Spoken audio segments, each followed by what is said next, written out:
Okay, well, good afternoon, everyone. Welcome to our City Council meeting. Today is Monday, June 6, 2022. It's approximately 1 p.m. Before we have our Pledge of Allegiance, I'm going to ask if you please rise for a brief moment of silence as we reflect back on the brave men and women of the United States Armed Forces as they protect our interests around the globe, as well as the courageous men and women of the Las Cruces Police Department and Las Cruces Fire Department as they keep our city safe 24/7, 365.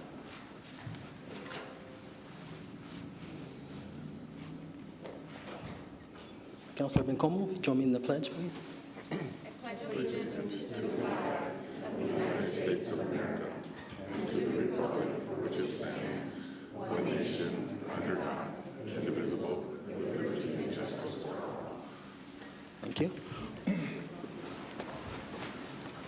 Now we're going to have our pet of the week or pets of the week, and Jennifer Martinez from our communications office will be introducing them. Good afternoon, Mayor and Council. I am Jennifer Martinez with the City's Communications Office. And today I get the opportunity to introduce you to Spice. Spice is a 1-year-old female who is said not to be a big fan of change. Spice likes her environment to be the same and hopes the same for her forever home. She wants the same family to love her day in and day out. Her ideal family will allow her to come around to the newness of her situation, but it shouldn't take long for her to open up to being the sweetest, most affectionate, clingiest cat that you have ever seen. And then we have Pixie. Pixie is a 2-year-old super playful girl who loves treats. She takes them very nicely. She's a little bit shy at first, but she is very quick also to become friends with everyone. Pixie has already learned how to sit, but she is very food and snack motivated, that she will be quick to learn all the things that you do want to teach her. You can meet both of these sweeties by jotting down their animal numbers and make an appointment to visit, and you can see the animal number right in the center of your screen, 44342 and 49373. Go ahead and make an appointment with the Animal Service Center. Call 382-0018. And of course, there is an adoption event that is going on this weekend at Tractor Supply on Saturday that takes place from 11 a.m. to 2 p.m. Thank you, Mayor. Okay, thank you, Jennifer.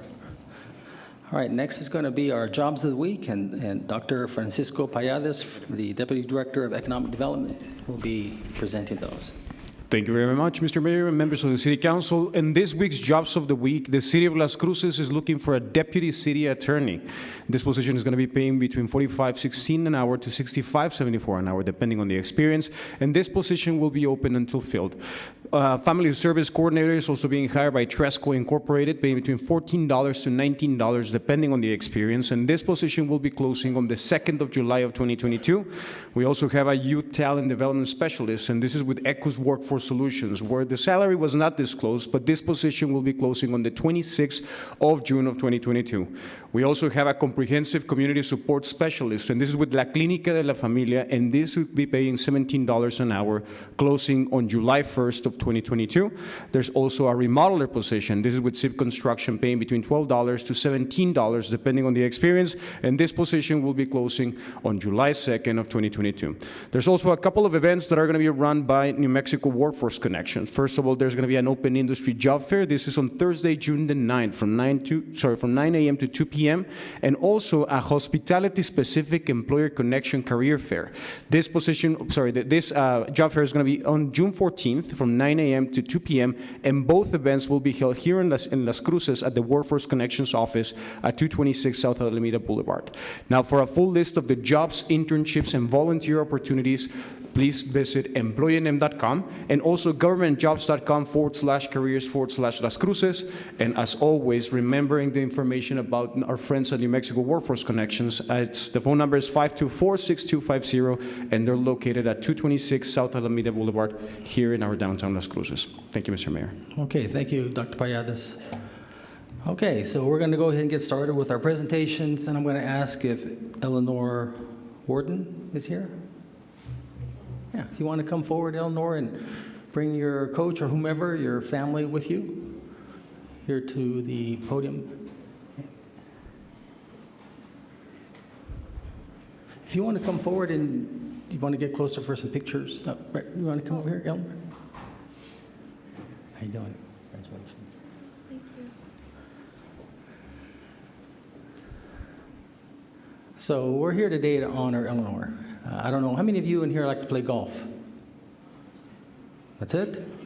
Okay, well, we have in the midst of us is a true champion. She's only in 8th grade, or I take it you graduated from 8th grade. You moved on to 9th grade, okay. So she's that good that she had to play in a high school team. And so this past month ago or so, she won the state championship. So I want to read a little bit about Eleanor.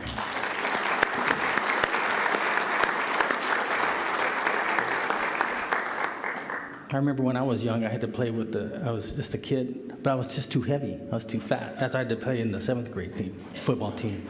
And I said, you're too heavy for bantamweight. Bantamweight is like less than 120. But you are that good, and that's why you play with high school, and you still beat the high school kids. That's amazing.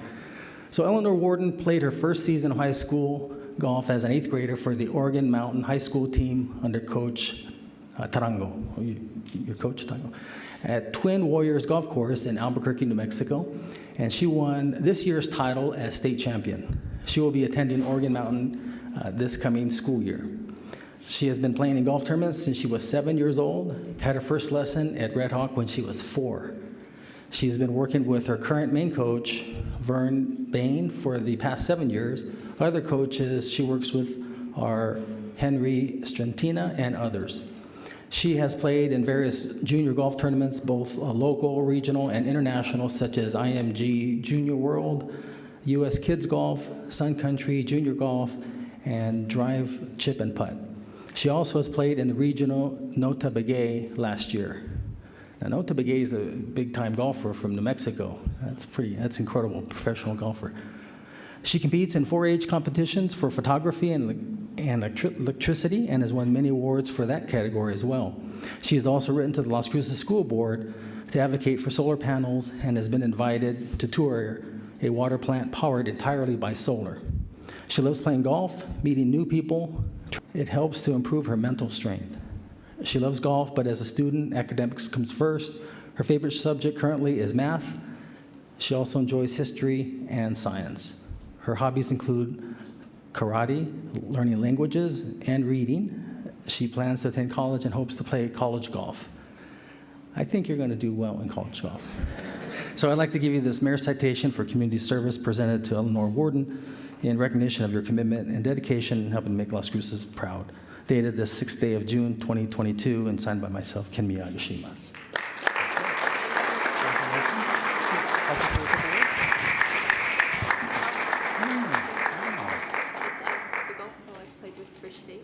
My goodness, thank you so much. This is really, we're going to have to bring you back for another award. Would you care to say a couple words?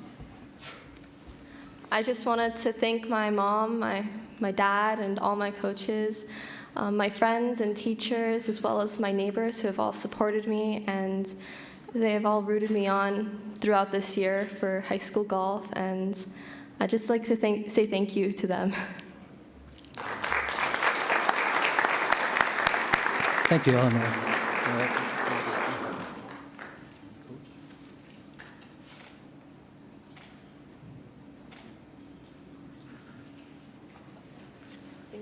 Okay, well, thank you very much, and best luck to you, and we're going to continue to follow your path, and I know you're going to do quite well. Probably see you on the professional tournaments, so that's great. Congratulations again, Eleanor. Now I'm going to turn it over to Councilor Bencomo, who has a proclamation she'd like to make, and I see Bobby Green is here, so if you want to come forward, Bobby, and your hubby, if he wants to join us. Thanks, Mayor.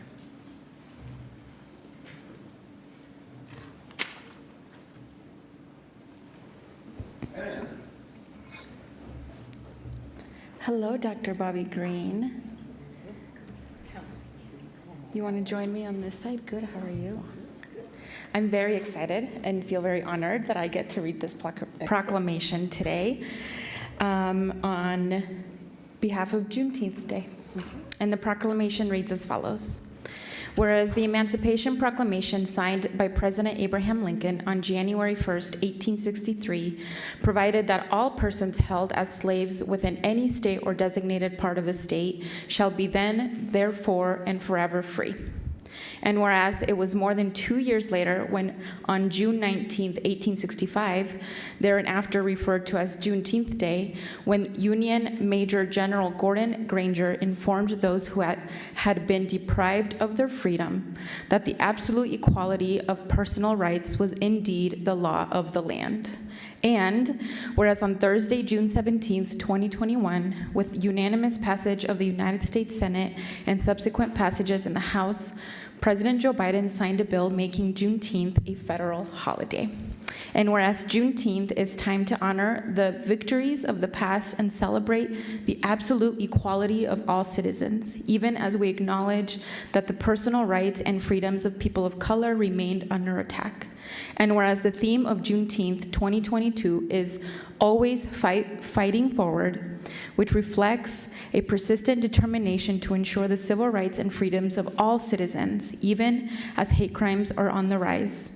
And whereas the City of Las Cruces has been a longtime supporter of the Doña Ana County and AACP through many years of Juneteenth celebrations, even before Juneteenth became a federal holiday, and whereas the City of Las Cruces stands in solidarity with Doña Ana County and AACP as we celebrate Juneteenth 2022 and strive to provide justice and equality for all stakeholders in our community.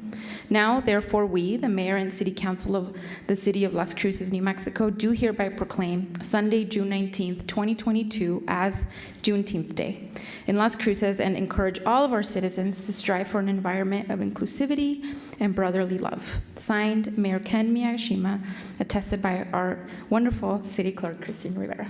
Thank you. Would you like to take the voice?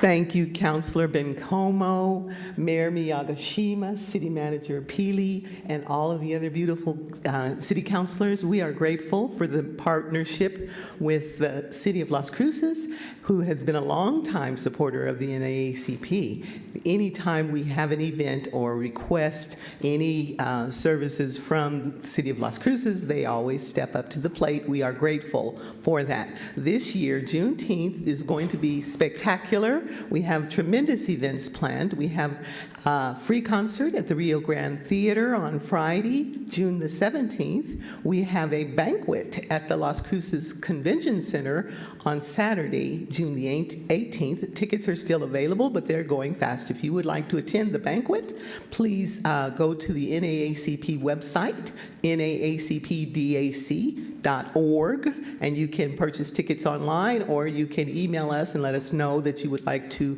send your $50, the tickets are $50. You can send a check in the mail to our address, and that is also on the website. All of those are available. You can certainly reach out to me, and I will be more than happy to let you know how to attend the banquet as well as the other events. On Sunday, the actual day, June 19th, all of the black churches in Las Cruces, including the church that I attend, on Mesquite Street, we will all hold Juneteenth programs. And so if you've not ever been to a black church, especially on Juneteenth, this might be a good thing for you to do, to experience the beauty, the music, the power of the church, because that has been the foundation of the NAACP since its inception in 1909. So we look forward to seeing you at some of these or all of these events. It is an exciting time. The theme, always fighting forward. We know that we have a lot of work to do. Every day we hear of mass shootings and all kinds of issues.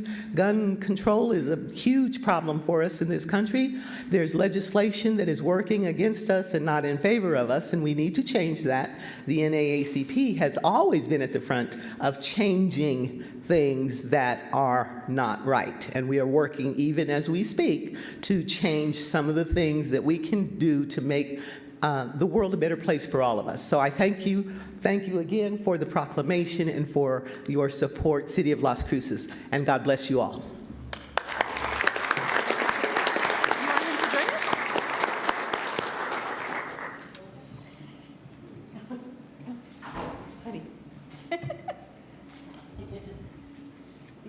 He's been summoned. You have to come now.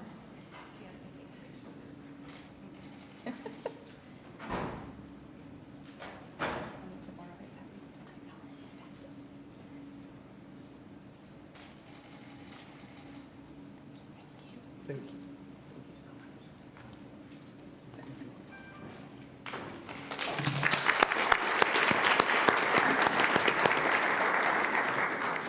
Okay, thank you very much. Thanks, Councilor McComo. So now I have a conflict of interest statement I need to read. This is where I'll ask if any member of the city council, city manager, or any member of his city staff has any known conflict of interest on any item on the agenda. None. None. None. None, Cántara. All right, seeing none. None. Next we'll go to public participation. This is where members of the public can speak to council for a total of 7 minutes, 3 minutes for public participation, 4 minutes for if you have an item on the agenda. If you have an item on the agenda and you have to leave and you want to just say a word or two, that's fine. We probably won't be able to respond to you. But if you have anything else, you're welcome to speak to council for up to 3 minutes, unless it's pending litigation. Now, I received a request a while back from Nicole from the Homebuilders, and I see Nicole out there. I can do this. I can give you the 15 minutes that I had communicated to you, and if any of you are here that wanted to follow up on that, you get 1 minute each, or we scratch that and we just let everyone just speak to 3 minutes. So I'll let you determine that later, Nicole. And Karen, would you believe I start on the front row, unless you just happen to be on the front row. But okay, well, I'll let you go first. Yeah, I'll let you go front. I'll let you go first, and then. But I usually start on my left, on the front row. Okay, all right. Okay, so with that, there's no one on the front row. So next we're gonna go on the second row. So yes, ma'am. Just come forward and state your name, please.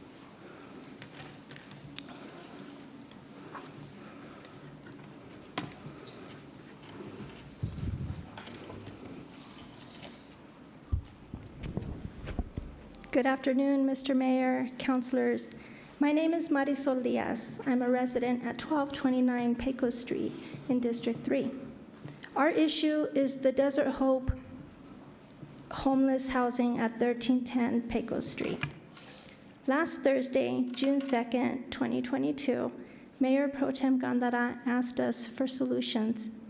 We appreciate the invitation to be part of the solution. Over 2.5 days since Thursday, we have collected a petition signed by 150 of our immediate neighbors, businesses, and your constituents who are demanding that you act and prevent the expansion of further development of this program. We invite you to hold a community meeting at the corner of Idaho and Pecos Street to meet us where we live, to see and hear for yourselves the horrible conditions that this complex and its patrons have brought to our doorstep, and also to discuss solutions. At the ribbon cutting August of 2021, electeds literally cried in pride for this project. We urge you to hear our cries today for our families, our children, our livelihoods, our safety, our welfare, our businesses, and remind you that you represent us, and you must act on our behalf. On that day, the electeds also said that this would be the shiny star of the community. Many of my neighbors can't be here today because they have to work, but they wanted their 3 minutes to tell you themselves that this is no shining star. I have brought their message to you, as well as some of my other neighbors.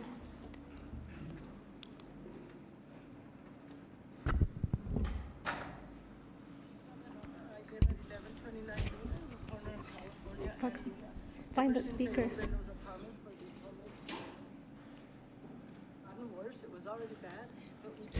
Ma'am, I want you to know, Marisol, that Yes. although our timer isn't working, you still only have 3 minutes. So if Oh, you- that's fine. That's fine. Thank you. I appreciate that. If I can find the speaker on this thing. I work very hard. I still have a mortgage. I have a balance in my house. I have to go to work when there's no Somewhere school. on here. My son is here by himself. I have to call him all day long. I have to stop stop what I'm doing to check on my boy because of these people, and you want to expand it, that is absolutely terrible, terrible. I think they should all get a one-way ticket. I'm going to restart that only because I was having so much trouble. We only have about 25 seconds left. That's fine. Thank you, Mayor. I appreciate that. My name is Mercy Valderrama. I live at 1129 Luna in the corner of California and Luna. Ever since I opened those apartments for these homeless people, it's gotten worse. It was already bad, but we do have a lot of criminal activity, 2, 3 in the morning, guys walking up and down with their backpacks. I do not feel safe. I work very hard. I still have a mortgage. I Okay, have a Marisol. balance in my- Thank you. Thank Now, you, Mayor. were you going to have one of the ladies behind you speak? If they want to give up one of their 3 minutes, you can use that. Yes, I'm Diana Diaz, and I'm giving up my 3 minutes. Okay. Yeah, if you want to go ahead and... house. I have to go to work. When there's no school and my grandson is here by himself, I have to call him all day long. I have to stop what I'm doing to check on my boy because of these people. And you want to expand it? That is absolutely terrible, terrible. I think they should all get a one-way ticket to the White House. Get them out of here as soon as possible. Hello, my name is Rodolfo Cruz Lopez. Yo soy de Hines Park, 519 East Griggs, the hood. I support what these ladies are doing, trying to get everybody out the hood that are drug addicts, that are doing bad to our neighborhood. I'm a part of that. This is my hood too.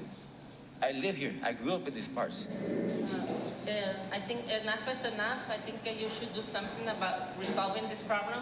I had my windows broken a couple of times, and we're trying to survive, you know, and then maybe the city can do something about it and help us out, and, you know, the homeless, I think is enough.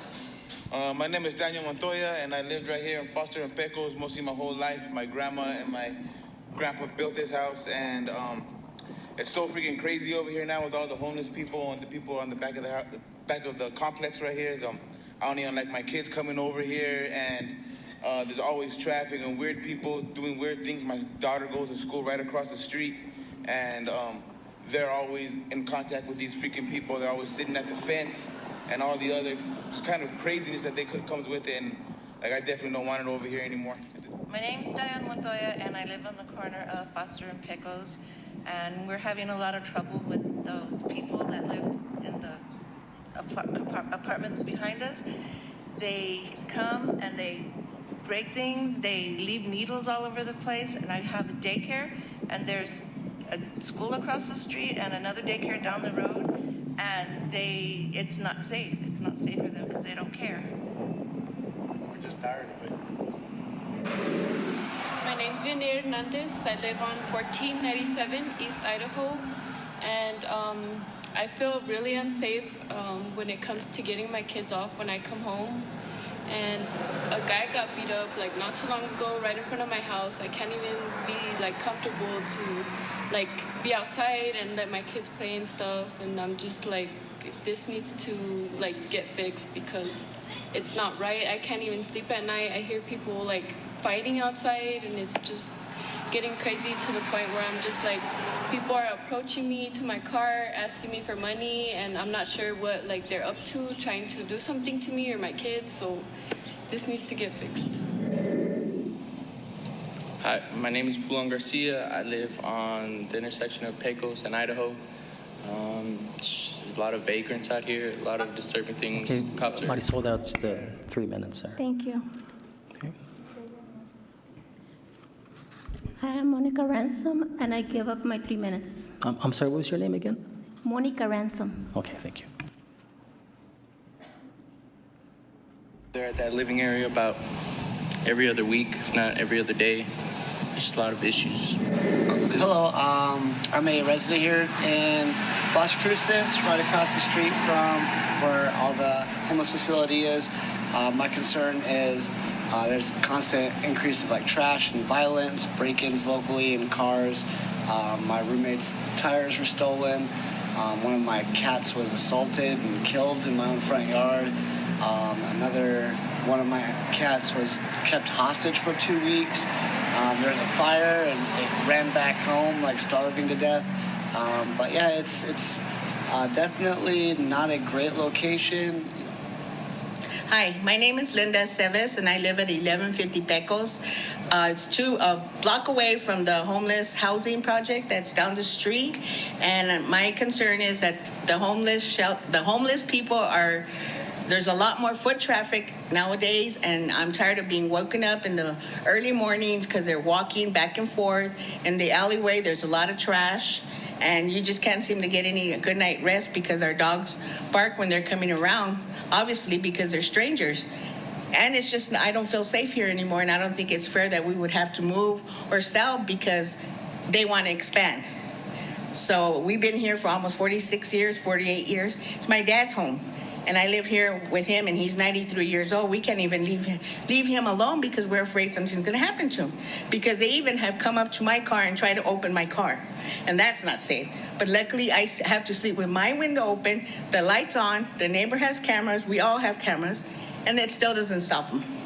Still doesn't. So I would say no to any expansion whatsoever, because there is no way I would welcome that ever. I'm appalled by that being built in the first place. I am Ashley Guzman. My address is 1289 Pecos Street, and currently our situation is that they are trying to expand for homes for the homeless, and I don't think it's a great idea because I feel very unsafe, especially that my father works out of town, and usually it's just me, my mother, and my two younger siblings. My younger siblings can't even play outside without them being scared of someone coming and approaching to them and trying to talk to them or things like that. Other things I've experienced as well is that we've had people snooping through our yards, wanting to steal stuff, and it's just a very unsafe environment. I mean, you could literally ask the LCPD how many times they respond to calls here and everything. It's very unsafe, and I hope and pray that they do not expand this. Mi nombre es Isela Soto y pues mi dirección es en el 1540 East Idaho. Estoy aquí en los apartamentos, pero desde el momento en que hicieron esos apartamentos para homeless, ya mi estado de vida definitivamente es diferente. That's Monica's 3 minutes. Thank you. Hello, I'm Sarah Smith, and I give up my 3 minutes. Sarah Smith, okay. Ya no puedo tener la libertad de salir segura con mi perrito a hacer sus necesidades. Una de las veces me iba a abrir la puerta de mi apartamento y en la orilla de la puerta estaba un homeless hablando solo, y yo pues ya me tuve de salir.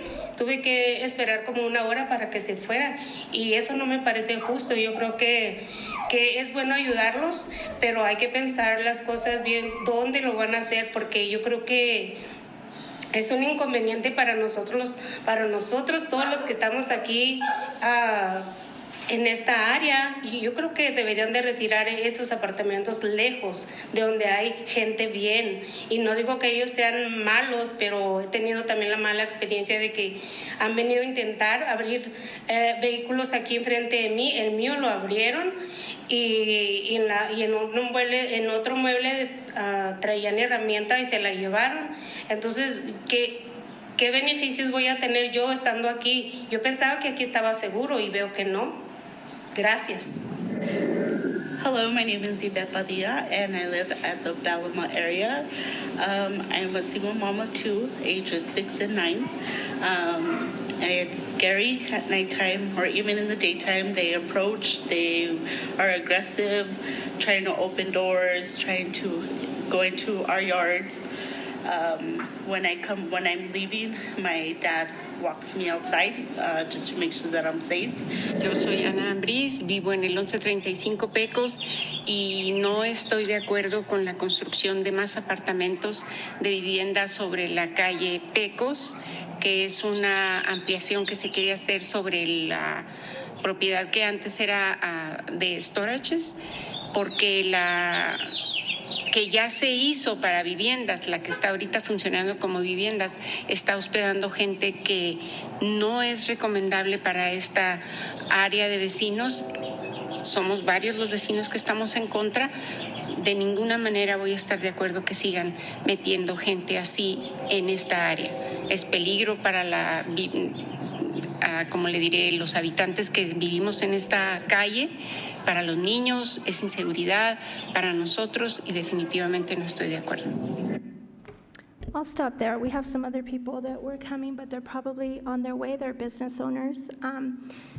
But I think you get the Marisol, message. I'm sorry, you're out of your 3 minutes. But Oh, yeah, I see 20 seconds on the board. Oh, but I'm sorry, Thank you but- so much. We will bring you the rest of those videos. Yeah, at I'm going to another respond time. to you because I think I understand exactly where you all are coming from.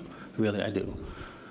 And I'll go We ahead. have video of them trying to get into your business. I mean, Oh, that's yeah, how no, bad it is. I get hit every week. So we will come back. Yeah, in fact, we will bring you more videos. Yes, ma'am. In fact, my son is removing everything from our shed right now as we speak. Literally, he is. So we're just going to dismantle it because I get windows broken and they're not cheap. I totally get you. So I'll respond to you what I've been able to find out, and then Thank you I'll so go much. to the rest. We appreciate you. So let me just share this with you, and this may apply to many of you here. I'm going to just kind of take a little snippet of a letter that I've sent to some residents. I have to tell you, now I know what it's like to be a news investigative reporter, because I've been able to track down one, verify I go to another, verify I go to another. So I started about 6 months ago, and I tried to determine why this situation was escalating. I thought, is it the police? Are they not arresting them? No, they're arresting them. What about the detention center? Why are they getting let out? Well, it's because of the judges. So then I talked to our city judge, and she had to be very careful. She's very professional, and she says, you know what, Mayor, I can't go into any specific detail, but basically there's 2 things that I have to apply. One, are they a flight risk? If they're not a flight risk, then they have to fall into this category of danger to society. I said, Judge, of course they're a danger to society. They break in, they threaten, they do this, this, and this. She says, I understand, and she was a little uncomfortable because she didn't want to be too specific, so I was able to speak to the district judge who oversees our city judges and our magistrate judges. So I spent an hour with him, and he shared with me, and he showed me the statute. So apparently back in 2016, there was a law, it was a constitutional amendment. It was a Bail Reform Act, and it passed. And basically it didn't allow many people to be held with a bond. That's why you see so many people out. So what I'm trying to say is when you see someone getting arrested, they're almost immediately let out, unless they conform to the flight risk or the danger to society. Now, that has about 10 requirements, and it has to be compiled in 10 days. So then I found out one of the judges, he said, if we can just have this verbiage, which is as the courts may determine, that gives them the leeway to then be able to hold him. So I had a chance to speak with Senator Cervantes. He's the chairman of the Judiciary. And there's 2 things that we're going to be talking about later this week. One is what it takes. The legislature just can't unilaterally allow to go back and require a bond. That's going to have to go back. If it was passed through a constitutional amendment through a statewide vote, it's going to have to be done the same way. But his committee is the one that it has to get out of before it can move forward. So that's the first thing we're going to talk about. The second is that verbiage about allowing the judges, because that leeway. Because without that, this problem's not going to go away. I wish it would. As you heard, I was telling Marisol, every week I get hit. I told them, get it. I get you. I have to spend, some of my windows cost $2,000. And I feel for you. I know what you're going through, and I wish we could do it, change it. It's a revolving door. They just keep being let out. Now, some states don't have this Bail Reform Act. That's why some states don't have a lot of the problems that we do. But nonetheless, I just wanted to share that with you. That this response is probably going to apply to just about anyone, and I'm not here to criminalize homeless. This applies to everyone who gets arrested. There's people who've done some pretty bad things, and they're back on the street within minutes, and that's not right. But that's where our legislature comes into play. That's where I need this. I'm going to hold on to this because I'm going to need you all. When that time comes and it goes to Santa Fe, we need everyone letting these legislators know what you guys did several years ago. I feel like how it was presented was not right. And so that's what it's going to take. So we're going to have to reverse what was done and move forward. Okay, so anyway, so that was the first row. Yes. Mr. Rocky Backus? I'm going to leave that with City Clerk. City Clerk, please. Yeah.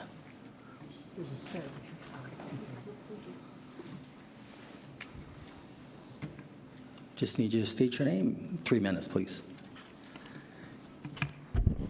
Yes, sir. My name is Rocky Backus, and I appreciate this council. There's a lot of newer council members, but over the last 10 years, the city of Las Cruces has led the effort to reduce electric rates in the whole area.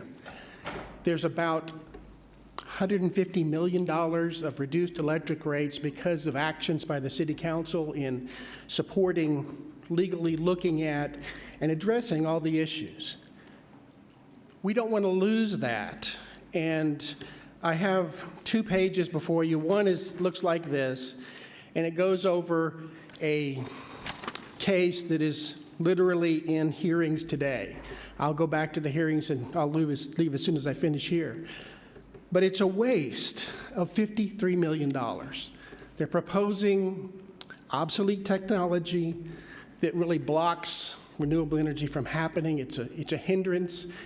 And unfortunately, the city has endorsed it. And what I'm asking is that you look at all of these points here, talk to your staff, talk to the people from the utility department, and say, should we revoke this endorsement of this program? It is unquestionably, uncontested that it will lose $45 million. Upfront, $53 million it's going to charge and save $8 million. Nobody would intelligently make that choice. So the things that are stated here are true and correct, and this is just a bad deal. I'm all for advancing smart grid. We've done smart grid for many years. I've designed meters, we implement meters, but this is a bad program and it needs to be sent back to be redone. It's not a good program. The second thing I've handed out is a request, which looks like this, front and back.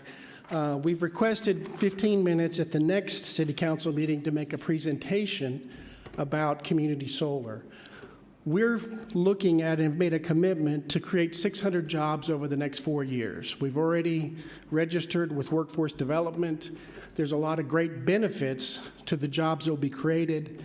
We're the only company that's planning to create jobs here. Everyone else in solar, community solar, and these are big solar plants. If you look at the one that's over by NMSU, I don't believe those created any local career jobs. And we will create career jobs. But we need to be able to get permits processed. And I'm not criticizing permit at all. I'm saying they need help. They need an allocation of funds. And you need to go to the Department of Energy's software, which is free to the city. And so I very much, again, appreciate you, appreciate everyone here. I appreciate you looking at what we've written, and I ask that you set us up for a presentation at the 20th meeting. Thank you very much. Thanks, Rocky. I was just talking with the city manager there. He's probably going to have maybe his economic development team reach out to you, and then they can kind of vet it and get an idea of what it is. Because the moment you talk about bringing jobs, economic development's ears, they go up, and they want to see what this is about. Okay? Thank you very much. We've increased 75 jobs in the last 4 years. These 2 young men, did you all have something to say? No? Okay. Were you here to support Eleanor? You guys were late if you were. I'm just kidding, I'm just messing with you. All right, 3rd row. Anyone in the 3rd row? Yes, please come forward. Just state your name.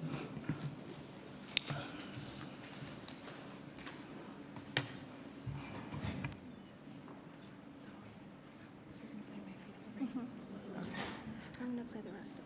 Yeah. Okay.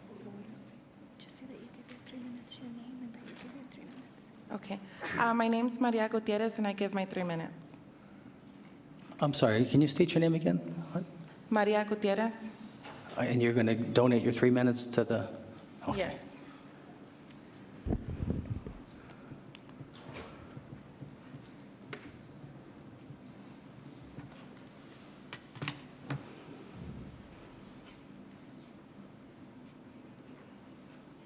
My name is Christopher Abdaka, and I live right here on the corner of Pecos Street, and the homeless shelter that's right there, it's pretty unsafe that they're trying to rebuild them, but that place has gotten burned down in fires a few times. It's unsafe. I feel unsafe on my own property, walking around, working on my cars.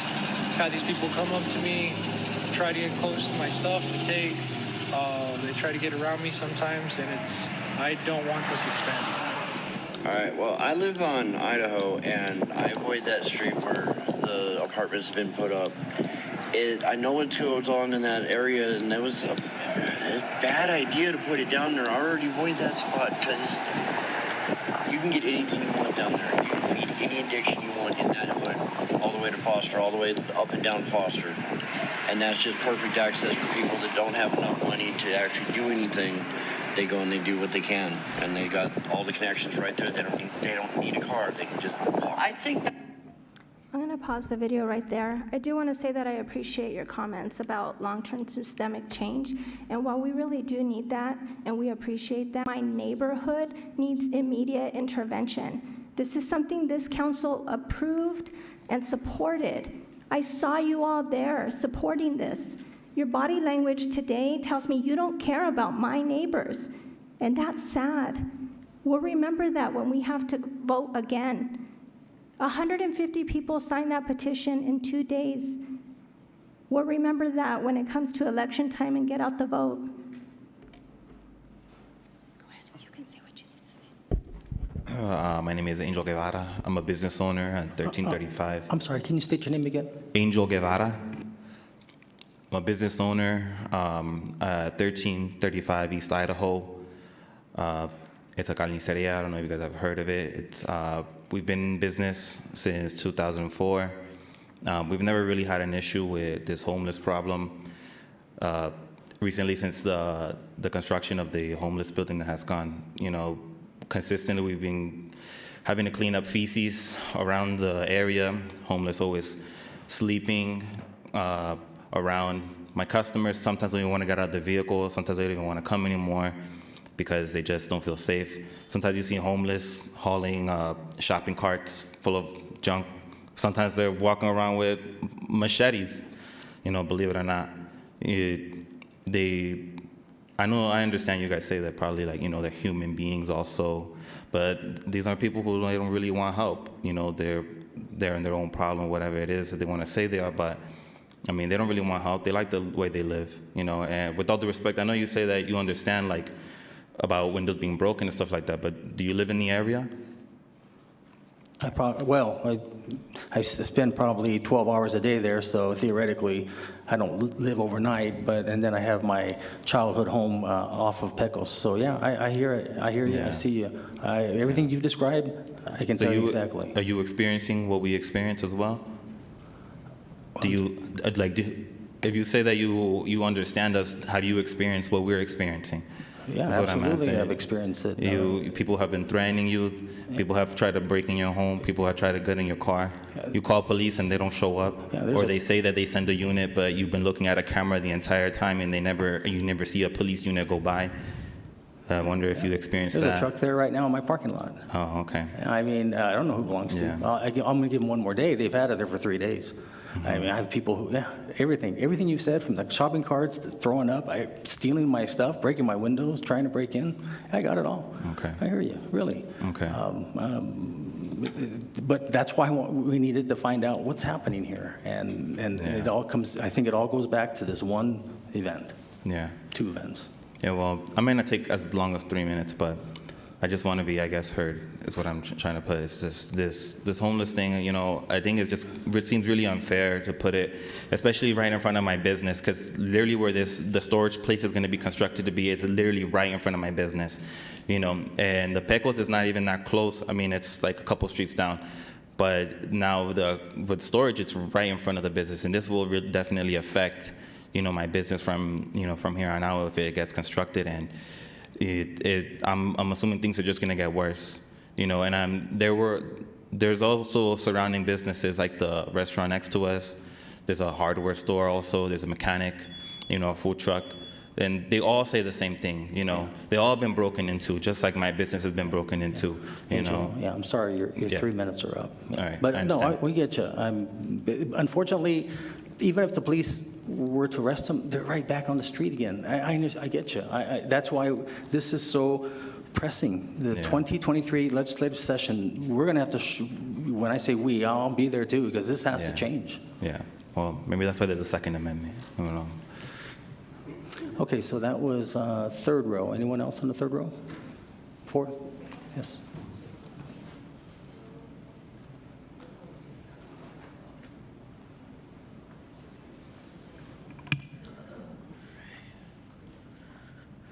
Good afternoon. My name is Rob Cunningham. I was at the public safety meeting last week, and the main concern was businesses being vandalized and everything, just mentioned, and this gentleman. And that was the second time that I heard Ms. Gandara mention that we have to show compassion to these people, and I understand there's a lot of funding going to them.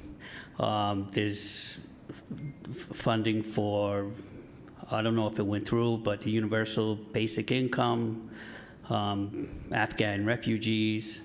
So if the city has a lot of money for these funds, I just came up with a thought that possibly we could create a compassion fund for these business owners like yourself, so that when your window gets broken, and since the city is accommodating these folks who are doing the damage, maybe then you can have your window paid for, or any other business, or when a construction site is robbed, they can be reimbursed for the equipment they lost.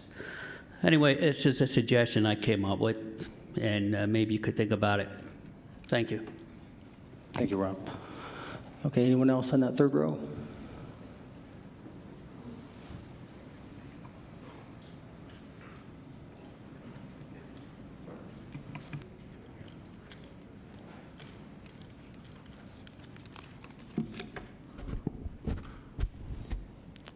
Hello, my name is Rick Renault. I just wanted to speak briefly. I had 3 issues. One is I wanted to comment on the veterans' efficacy to be police officers. I think they can be. Well, my father was a veteran, and my uncle was also. And I also want to thank Ms. Gondara and Ms. Abeta for showing up at that meeting last Thursday and being there. And I want to thank Ms. Graham for returning the phone call to that business owner on Solano. I rent there. I am there also with a small business, but I don't have the problems that the owner of that building has. It's pretty bad. So I was going to come with a solution. You guys have resolutions all the time, and that would be to call a special session. But now the problem is it's a constitutional amendment. So that's not going to work. So something has got to work. I heard a woman speaking at a county commission meeting in a different state, and she was saying that, we're we the people, and if we just have one problem, we should be able to go to you guys, and you guys should solve it. So thank you. Thanks, Rick. Okay, so that's third row. Anyone else? How about fourth row? No one on the fourth row, fifth row? Oh, you're in the fourth row. Okay. 1, 2, 4. Yeah. Good morning. My name is Michael Roy, and I'd like to read part of email I sent to Ms. Gandara. And I also respect council's time, and thank you for being here for us. That I have been seen different things about this matter and would like to provide a few ideas. We have experienced crime in 3 different categories. Homeless.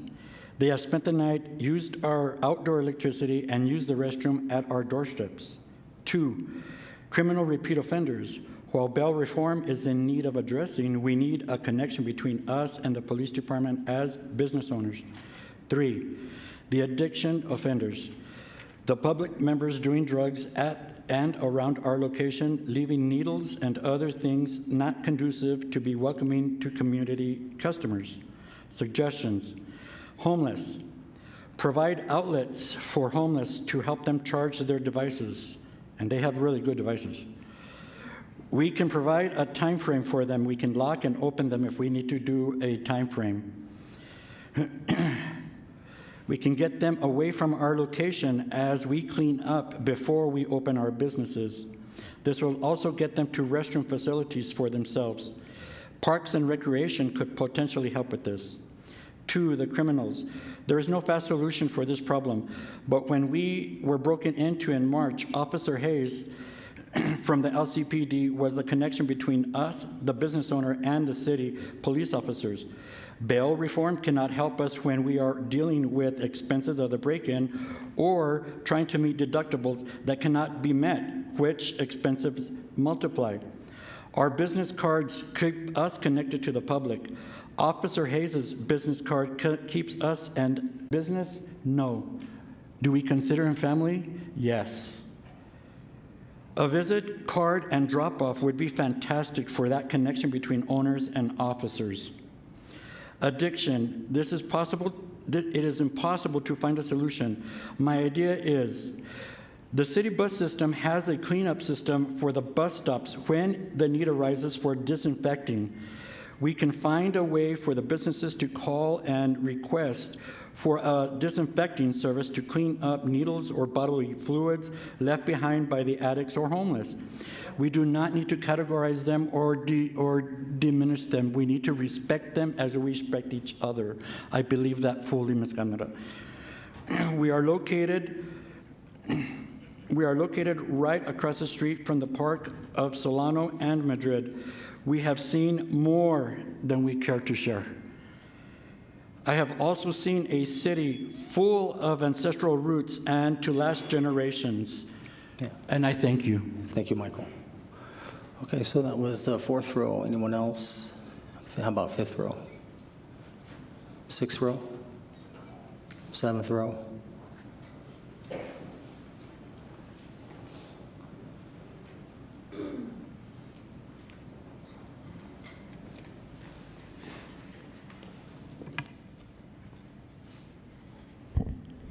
Good afternoon, Mayor and Council. My name is Ryan O'Hay.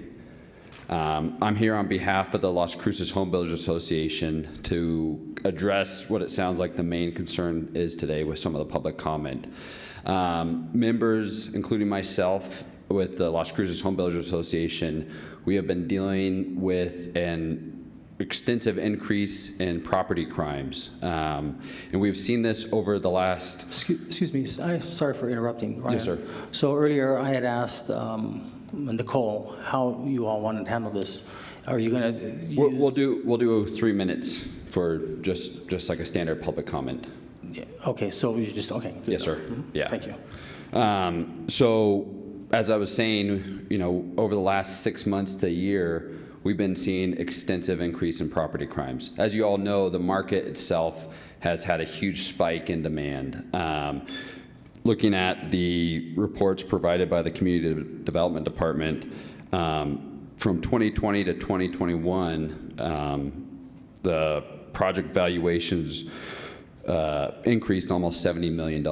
As of to date, I believe they're already looking for this year as $128 million. So you can see that there's a lot of demand for property increases, residential construction, commercial construction, but yet we continue to see an increase of property crimes in terms of theft. Some of our builders in the last year have lost $100,000 on just lumber alone.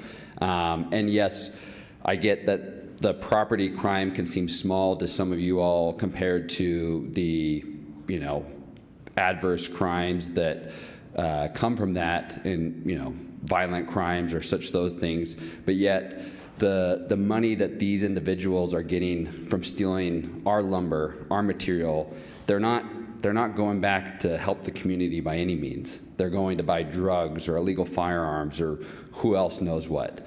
And yet we continue to see that it seems like it's us builders, us contractors, by ourselves. The police department responds when we call them, but yet from the city council, there's no push to be proactive. It's a very reactive approach to crime, as we've heard from other individuals today, with getting these repeat offenders off the streets once and for all and truly being hard on crime. But yet I feel like that, as I said earlier, is a long-term action. We need short-term action, or the building industry will continue to fail.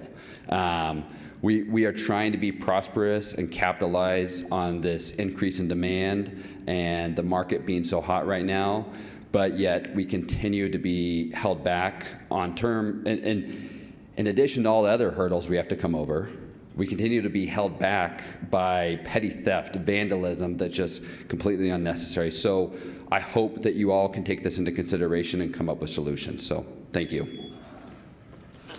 Before we get to the next speaker, so Ryan, and this really applies to a lot of, and I hear you. I mean, I've had items stolen before on a job site. So two things. One, of course, the city can't hire guards to, because that we're not, the anti-donation clause does not allow us to do that. But a couple things. I take it that wood, like you say, that was stolen, was that still in a trailer? I mean, do they still drop off trailers, and then when they show up on the job site, you have or do they break into the trailer, or is the wood just kind of laid out? So yeah, it varies. I mean, there's times, certain builders, including ourselves, I mean, we drop lumber in a trailer, we also drop loose lumber. So, but we've seen theft in both areas. We've seen theft in homes that are secured, that are locked up at the end of every day. Yeah. So, I mean, the only suggestion, honestly, is in addition to, I'm sure, the frequent patrols from the police, but also maybe with getting together with the other fellow home builders to help offset the costs and have not 24-hour security, but just at night, because that's usually when they start taking it. They take the copper, they take the supplies, they vandalize things, go inside the house. I get it. It's a challenge. And getting back to the example that I use, police can arrest them, and they have your stuff, right? And they still get back on the street. So I kind of like the idea, I think Rick mentioned about a special session. That'd be interesting to see if the governor would call that between now and election time. I don't know. We'll see. Sure. No, and I understand your point. I think that we could certainly get together as builders, but I feel like our standpoint and a lot of our members' standpoint is that it's not us builders to keep our job sites or our community safe. Sure. It's up to the city itself, and we want to work together, but we feel like we need to use your support for that. Oh no, and definitely we're going to need you all's support when the time comes, because I really think that this is a movement that's not going to stop, and it's going to just continue to grow, and we'll need as much support to, we're just saying, and again, we're not necessarily criminalizing a specific group, but just those who know the system and get out and just continually vandalize. Good afternoon, honorable members of the City Council and Mayor. My name is Brady Awu. I'm the chair of the Government Affairs Committee at Las Cruces Association of Realtors.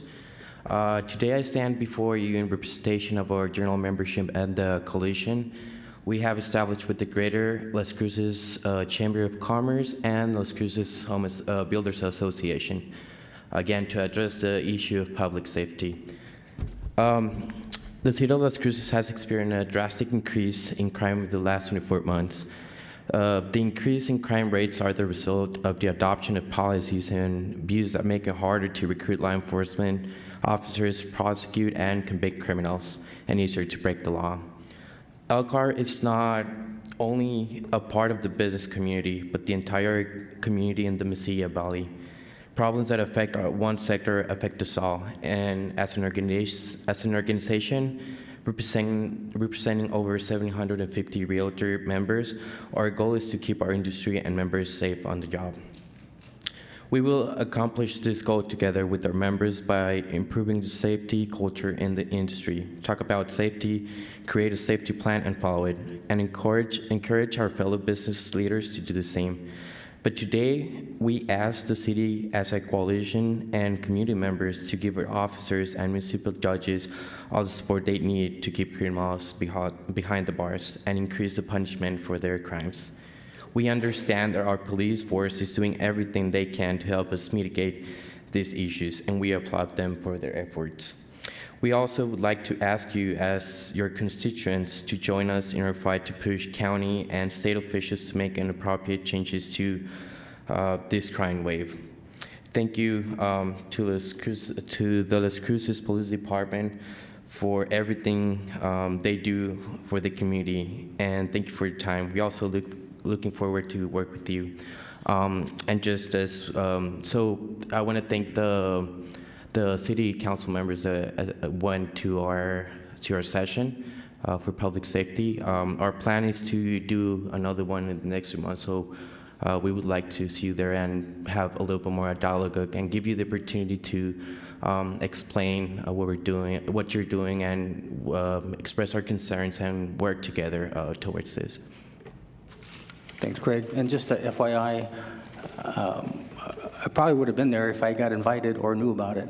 So I found about it towards the end. But, in the future, just wanted to let you know why I wasn't there. No problem. Yeah. Well, plus, if there was a quorum, then I definitely would have stayed away. So. Okay. Well, we'll be sure to let you know for the next no time. problem. Thank you. Sure. Thank you. Hello, my name is Michael Frames. I'm a member of the Las Cruces Homebuilders Association. I want to ask you guys, do you realize we have a crisis going in our community, Las Cruces? It's not in Santa Fe, it's here in Las Cruces. You're our elected officials. You're the ones who support us. Help us with this crisis we're all facing. I want to be crystal clear about everything. It's not a problem with homeless. It's not an issue with drugs. It's not an issue with mental health issues. It's an issue with poor policy. These issues all contribute to what we're facing right now. Policy is the issue. The biggest oxymoron that I see is our officers serving us every night, night and day. I find it ironic that they're the ones in handcuffs. Policy has handcuffed our officers where they can't do anything. That is absolutely ridiculous.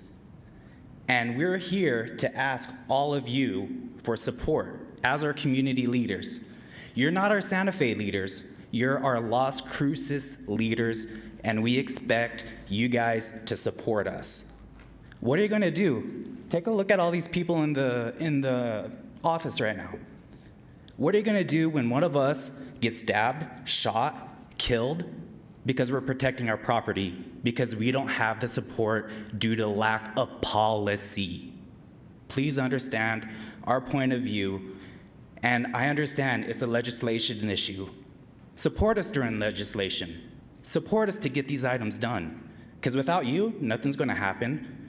I could care less what happens in Santa Fe. I care what happens in my hometown in Las Cruces. Thank you very much. Michael, I have to tell you something. When you said you could care less what happens in Santa Fe, you can't have that attitude. We need to care. This is what happened. When we weren't paying attention, and me included, I mean, this stuff got passed, and look at it now, and we're dealing with it. And so we need to hold our legislators and let them know we need their help. We really do. Unfortunately, like us, you can come here and meet with the city council, but we don't have a place to have the state legislators, state reps, state senators. Perhaps they may be something for a future forum. I'd be there. I'll be more than happy to explain to them what I found out, because we need their support. We need to get it out of that committee and get it on to the voters so that people, because I know this has to be statewide. This just can't be a Las Cruces problem. It has to be every city problem. I was just with Mayor Keller over the weekend at a mayor's conference, and it's just nonstop in Albuquerque. He said, Ken, if you can get this going, let's do it. I'm there. The governor even wants it. She's willing to sign it. We got to get out of the committee. Good. Good. Thank you. Thank you. Yes, ma'am. So my name is Crystal Frames. Normally I stand back and I kind of listen. This is what I do for my career, is I listen to people and I show them what they need to do. However, today I can't listen anymore. I have to tell you. So one time, just recently, went to Walgreens and saw a gentleman outside my car, and I'm always paying attention to my surroundings, always. I know we're glued to our phones, but I have been raised differently. You pay attention to what's going on around you, especially in today's day, especially here. Unfortunately, I've been here my entire life, and now I pay attention more than anything. So there was a couple of gentlemen outside my car, went into Walgreens, forgot my reusable bag, right? That's important. Went back out. There was probably about 6 or 7 more of those gentlemen surrounding my car. I then proceeded to get back in my car and I left. I don't put myself in those situations, but sometimes we don't have a choice. As you heard from last Thursday, there was over 100 people in this one meeting discussing the safety of our area. That should be important. Yes, I understand you may not have known about it.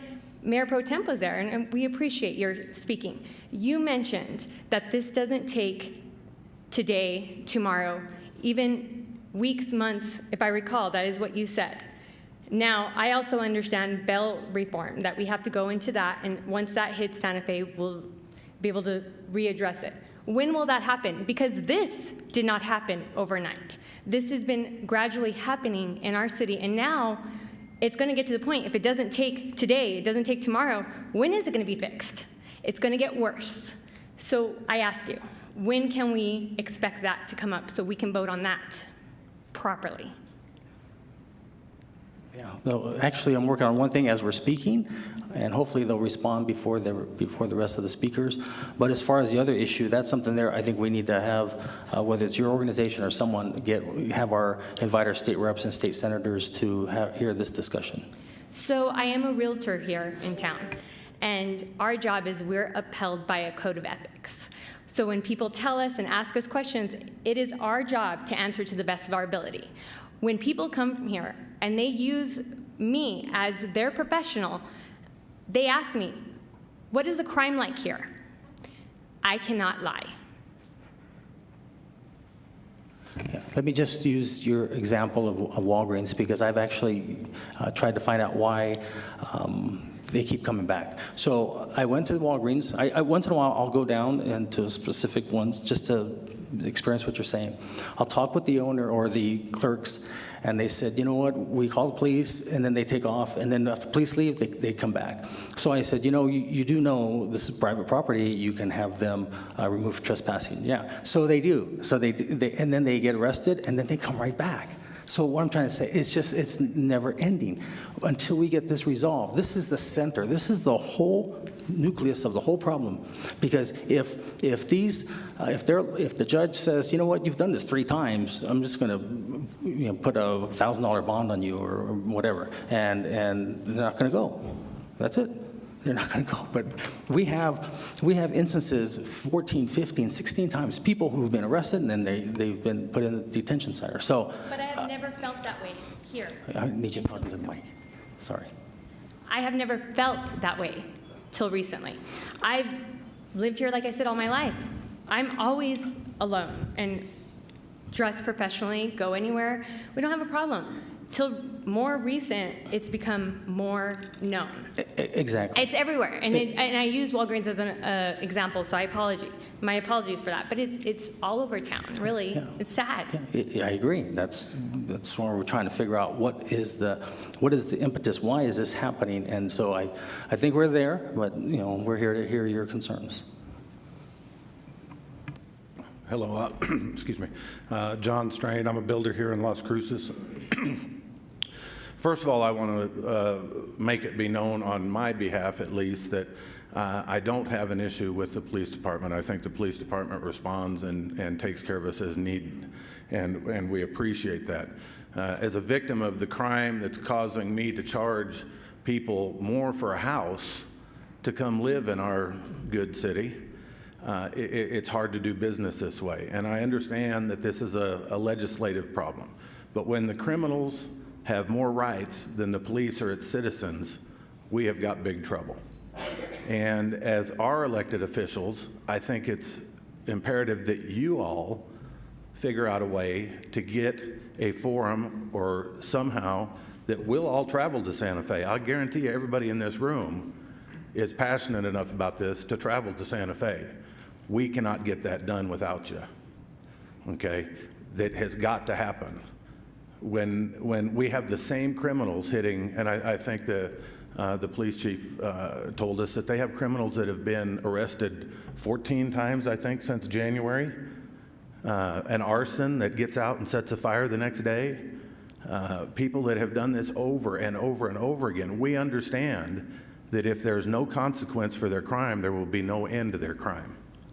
You have to help us, as your citizens, to get to Santa Fe and get this fixed. Thank you. Okay, thank you very much. Oh, no. I'd like to leave you guys with this. I need you to state your name one more time, please. My name is Michael Frames. I'd like to leave you all with this. the definition of insanity is doing the same thing over and over again, expecting different results. We need new results. We need your guys' input and help us get these results. Thank you. Thank you. Okay, so that was the 7th row, 8th row. You got, okay.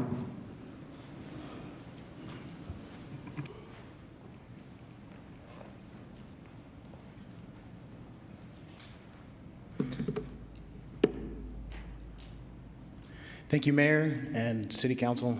My name is Neil Campbell. I'm the Division President for Hakes Brothers.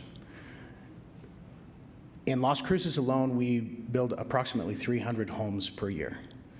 And we work very hard to build a good home at an affordable price for our community. As all of you have seen, that has become more and more difficult as time has gone on. One of the many line items that we deal with is theft. It's estimated that we spend approximately $2,000 per home in theft. Despite our best efforts by locking things up in trailers, locking homes up, surveilling our home sites, I myself have chased people all the way down to El Paso who have taken material. It is unacceptable, and I'm going to say this in the nicest way possible. I want to express my discontent with your solutions, Mayor. While I do think that there is a lot of work that needs to be done on a legislative level, when we say that, I think we have to pick up the other end of that, which is we're washing our hands of it. And I don't think that we can sit back and wait for this state who has done us no justice in creating a community that's safe. We must take it into our own hands to make sure that we have a safe community.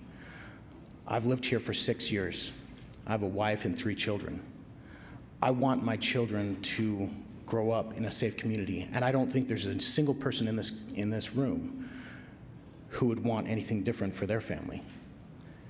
But it's critical that we focus on the issue. We have to combat fire with fire. We have to go after those criminals. And I don't care if we book them once, twice, or 20 times. Book them. Book them every single time. Give the police department all of the resources that they need, all of the personnel that they need, all of everything that they need to book them again and again and again and again until we can solve the legislative issue. But stop this madness. Our community deserves better. Until then, we're going to face the consequences of the policies that are in place. We're going to have good people leave. They already are. We're going to have good businesses leave. We're going to have good families leave. You will be left with the lowest of our society and no way to support them. We have an obligation to do what's right. Let's do it.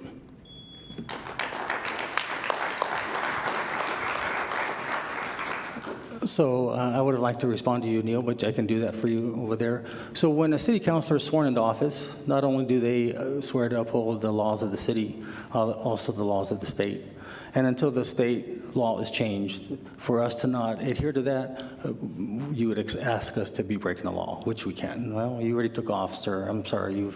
We'll let you respond another time. But I just wanted to share that with you. Yes, ma'am. My name is Frances Oscola, and I see the power of legislation. And as everybody, or not everybody knows, is that regular legislative sessions don't start till early next year. We can't wait. We have got to start now. I've already started. We have got to address this now using whatever tools we have. And that means people like you, all of us banding together, making our voices heard, petitions, telephone calls, whatever we need to do, start now and organize, work together. Thank you. Thank you, Francis. And although you didn't say it, I just want you to know, I'm sure the city police, we provide them whatever is needed, necessary. They can arrest people. They just unfortunately turn around. It's all because of state law. So, okay, anyone else on my left? Oh, yes, Karen. Yes, ma'am, it's your turn.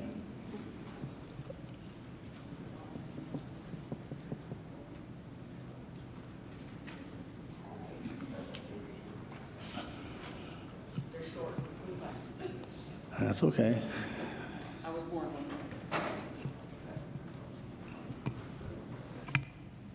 Good afternoon, Mayor, Mr. Peely. There's like a little toggle switch to the right. You can push it down a little bit further, right where your hand is, down. No, a little bit more. Almost to the end, and the little switch, you can push it down. Do you see it? Oh, the height. I'm sorry. Not that one. Yeah, you can bring it down more if you want. Oh, no, man, come on, that's just not right. Oh, I get it. Play choice. Mayor, Mr. P., City Council, and for those who don't know me, my name is Karen Woods, and I am the chair of the Veterans Advisory Board. I do advise Mr. Mayor here on veterans issues. So I have come in here, sir. I think you are aware of the one I'm going to address. You and Mr. Peely, I've already talked to both of you. I've had your assistant city manager and Larry come to you, or address them to come to you and express what I have expressed during the Veterans Advisory Board. Unfortunately, I'm going to direct my questions to Ms. Flores. Ms. Flores, during the city council meeting that you had on May 16, you gave some very rude comments. And all the veterans have advised me, or have come to me, and expressed their extreme displeasure. Their extreme displeasure was for the comments that you made concerning veterans. You also gave comment that you do know that veterans who are in war, you had firsthand information about your father and your brothers. My question, sir, excuse me, ma'am, is did you seek help for those individuals for the VA? Are you aware of their comments? If you want to go ahead and just share your questions, and then I'll let Councilor Flores respond. I would prefer to do it that way. Just ask all your questions at one time, if you don't mind, and she can respond.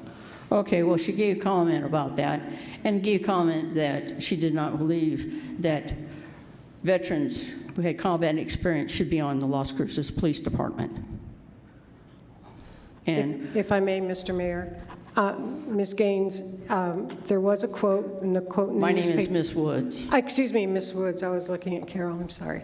Ms. Woods, my comments were made in the context of the mental health of some of our police officers. And I have said that there should be more screening, that there should be, I did mention Vietnam veterans specifically. I should have mentioned 38th parallel as well. My two brothers, my father served in World War II. My eldest brother served at the 38th parallel. And the second eldest served in Vietnam. I have to say that I knew my brothers very well. They were 2 years older than I am, and extremely pleasant, lovely human beings. Both are engineers. One had just passed away. When they returned from service, they were totally different people. And I want you to know that they did seek help. They did not receive the help. One of my brothers was airlifted out of Tokyo to San Francisco. He AWOL'd and was able to go back. But again, he was let go before he received full services. He never received the services he should have received for his body that was basically torn apart. He'd been on the high school football team. He was in college, was a fantastic tennis player, was not able to do any of that. Both my brothers I saw before and after. And I've seen a lot of people in our neighborhood, basically Mexican Americans, who were the fodder for the war. Frontliners came back severely damaged if they didn't come back in a body bag. And this is not against all veterans. It was used as an example of someone who has experienced trauma. And a lot of our officers, I'm afraid, have gone through a lot of trauma in their lives, in their experiences. And I think that some people are psychologically more fragile than others. That's all based on my very subjective experience. My apologies to the veteran community. I received a few emails, and I think CC'd everybody in the world. And I stand by what I said. I believe that police officers have to be very, very scrutinized, and my apologies for only using Vietnam vets. And my apologies to the veteran community, which I hold in high esteem, and I hold and feel very grateful, am very grateful for their service. Does it negate the damage they underwent? Does it negate the smattering of their psyches? No. Is there any repair for that? I don't think so. That's my subjective experience. My apologies. Thank you, Mr. Mayor. Thank you, Ms. Woods. So Karen, Yes, sir. unfortunately, you're out of time. That's why I needed you to state your questions. But if one of your friends behind you wants to donate their time, Go ahead. they can donate their time, and you can speak on their behalf, or they can speak themselves. Council members, they don't have a time limit, and they can use up all your time. That's why I wanted you to get your questions I answered. want to put this up first. Okay. Just need you to state your name, please. Yeah, my name is Dawn West, and I'm also here for the comments that Ms. Flores made. Ma'am, can you talk into the mic, please? Just move it. There you go. Thank you. Yes, and you did. I got you quoted, and you said so. Hiring police that have been in the military may not be the right psychological profile to be a police officer. And I joined the military in 1982. I served till 2004, and I joined the Sheriff's Department in 1992 and served till 2015. So I got 22 years military, 23 years as a deputy. And I believe they should be psychologically looked at, but so does everybody, especially in the military and police and what we do. But I also believe that do not hire veterans because of their experience. So I'm hoping that you can give us some more information and what you just did. And I'm sorry about your family. And I appreciate your support of us. I'm going to give the rest of my time to somebody else. Do you want to continue? Roberto Medina, and I will use the rest of her time up and then give my 3 minutes to Karen. I myself was in the military also from 1971 to 1991, and then the Sheriff's Department and Police Department for 21 years. There's nothing wrong with me mentally either. And I did hear what you said, and that was against the veterans, and I felt very, very much offended. And I understand, you know, this little shooting and stuff that they had, and you saw that little time clip that they had from the body cam. People jump to conclusions. It's very easy to do this Monday morning quarterbacking. I would suggest to see how the police officers in Las Cruces actually do work. I don't know. Do you ever go out on rides with the officers? You should. And you should do it a lot more often. And you should go to this area over here where these people are living and see exactly what they are putting up with. I know that gentleman over here said that they're handcuffing the hands of police officers. Everybody just listened up. You shook your head. Yes, they are. And one solution I may suggest now that school's out, Santa Fe can inherit part of this problem, load up the school buses with these homeless people and drop them off in Santa Fe. Thank you. Viv, you want to say something? You can have my 3 minutes. My name is Beverly Drum, and I'm giving my 3 minutes to Karen Woods, please. I brought up a couple of statements, and like I said, your comments were not received, but you amplified on them. But as far as that goes, I'm 22 years military, and I'm also a retired LEO state trooper from Florida. And I took very much offense to everything that you did say, very much. Professionally, we go through so much. The military is held accountable on duty and off duty. So are police officers on duty and off duty. They are extremely in the fishbowl, and everybody is judging us. The fishbowl effect it's not good. It really is not. We are held to very high standards, probably more higher than you all are. Everybody, so when I'm called into a supervisor's office, I'm already been judged, jury, and convicted without me even saying anything. And I'm innocent. So I got to prove my innocence before they hear me. They already had counseling chits made for, counseling chits made for me. Okay? So how does that make a police officer feel? The support you give police officers, you got to give them more. You really do. Unhandcuff those handcuffs. Let them do their job. Any loss of life, whether that be in war or in this recent case, any loss of life is not good. You just don't want to feel that way, okay?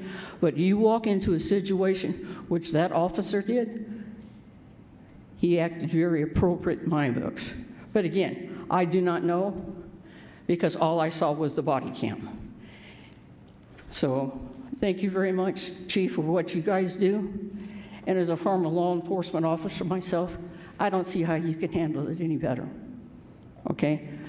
But I appreciate your comments, Ms. Flores, but don't be so quick to judge on us, not until you get all the facts. Talk to those people who have been there, done that, and sometimes I most likely didn't like it. We are jobs, we are counselors, we are mothers. When you have to talk somebody away from committing suicide, we're everything. I don't care what training you gave us. It's not nearly enough. How would you like to say, excuse me, but hold just a minute, page 56, I gotta do, you don't have that. You don't have that in front of you.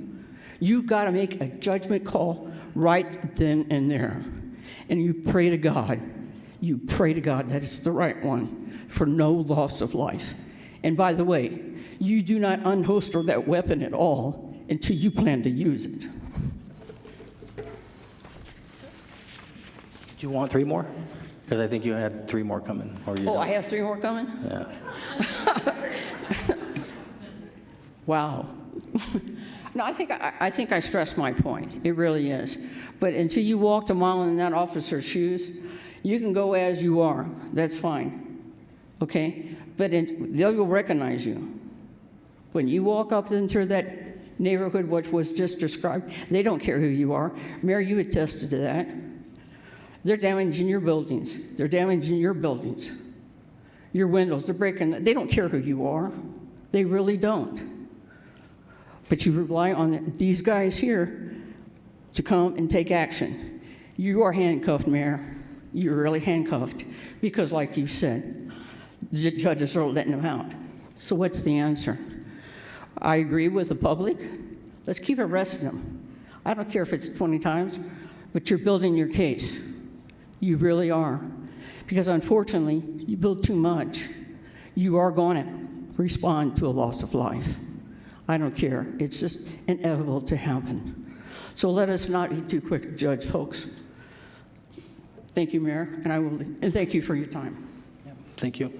Thank you for your service. Thank you, thank you, Truth. Okay, anyone else on my left? No? Okay. I'm going to go to my right now. And first row, no one. Second row looks like staff. Oh, yes, sir.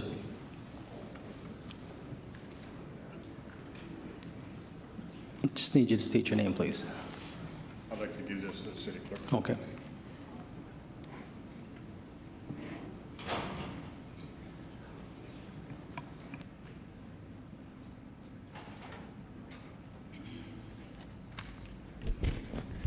My name is Clacius.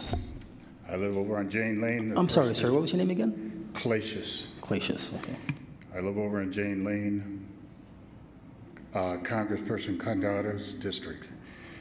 In that folder that I just presented to the city clerk, there's two items. The first item is an email that Congressperson Condato sent me, excuse me, 14 months ago about the conditions of the streets in our area. 14 months have gone by and nothing's been done. On that paper is my correct spelling of my name and my address. I've lived in this area for 25 years, paid taxes in this area for 25 years. And as you can see by the pictures that I've included in that package, those streets are deplorable. They're despicable. I've addressed this 14 months ago and nothing's been done. 3 months ago, I talked with Mr. Sandoval of the city streets department, and he and Congressman Condato have informed me that there was a survey done a while back on the city streets by a company out of Phoenix, and that they determined the city streets in my area are acceptable. By those pictures, you can see that is not acceptable. Those streets are in deplorable condition and dangerous. And they're also by a elementary school. There's a lot of traffic in that area.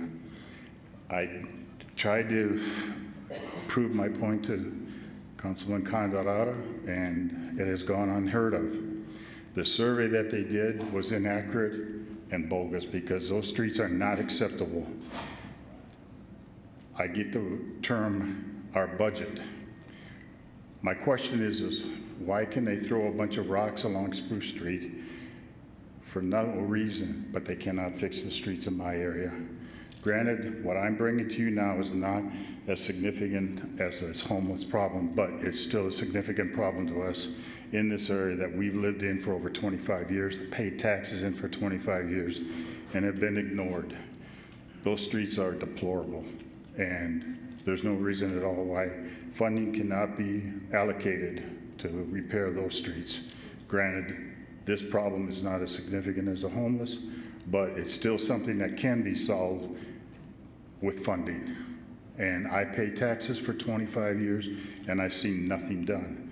The people in our neighborhood are tired of having driven up and down these streets like it's a cow path. And if you will look at those pictures, you will see there is grass growing out of the cracks in those streets. That's not acceptable. That's despicable.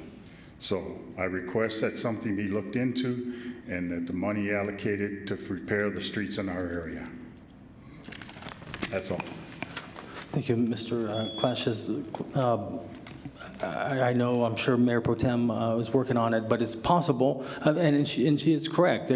All the streets, we undertook a survey a few years back to kind of remove council members from being able to pick streets, and so it was each street had a certain grade or a certain ranking. I don't know which one yours is. It doesn't look good. There may be a temporary solution. We'll get with the city manager on that. Is just to give you an example, when the city redoes the streets, they don't just throw away a lot of that old street. They kind of mix it up and they have it in another area for real temporary things. It's possible they may be able to do that until the funding does come around for your street. So it won't last forever, but it may be able to cover that in a lot of the places that it's messed up. So if you want to, Mayor Pro Tem will work with her and the city manager and get something going. Thank you, sir. That was second row. Yes, ma'am.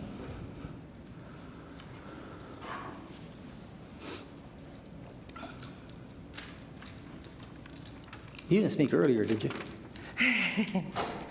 Good afternoon, Mr. Mayor and City Council. My name is Angela Potter, and I'm a realtor and owner of Trust Properties, and we specialize mainly in property management and rentals. We have hundreds of homes in your city. After appearing in front of you on May 16th, the next day we were broken into again. I was at the home when I heard music and laughter. I knew the home was not occupied, so I called 911. After being interrogated by by 911 dispatcher about who I was, where I was, and are the people in my home screaming for help. 911 finally decided to send police my way, which they did come and arrested the intruders. You have a video of that. I send that to you. The next day, we walked into one of our other homes to find two men trying to steal our shed and copper from the backyard. They accosted our property managers and carried a knife. We do have a video of that we also sent to you guys. Both of these incidents are on camera, and now we have to wear body cameras as realtors just to walk into not new homes, but rental homes also. The police were called. We showed them the video on the second incident. However, the officers told our property managers, hey, we can't do anything about that for the breaking and entering. I said, okay, let's get a police report. Anyway, we are still trying to press charges for the first incident, which took 17 days to get our police report. And thank you, police chief, if he's still there. We finally got it after 17 days. That's not acceptable because I have to deal with insurance companies. Now, Ms. Kandara asked us on Thursday, if we have any ideas. I have a suggestion. Since New Mexico already has a victims fund, I believe that we as homeowners or agents who represent homeowners should be added to the victim fund if the following occurs.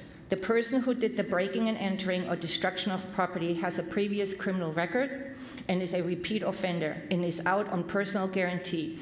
It doesn't matter how much the damages were. I understand $100, $500, thousands. Even on a couple $100 for a business owner or an owner of a property, it can get really, really expensive. So if our government cannot keep criminals off the street, that we as public should be entitled to compensation when a criminal damages our property. I currently have over $7,000 worth of property damages on various properties we have to take to insurance company. Not only do my owners have to pay the deductible, but with the previous addressed issues where the intruders was arrested, we lost the rental income due to the fact that the incoming tenant decided not to rent the home, which we don't blame the tenant, I wouldn't either. It needs to be addressed sooner or later, and I'm tired of the city giving the public lip service so we can go away.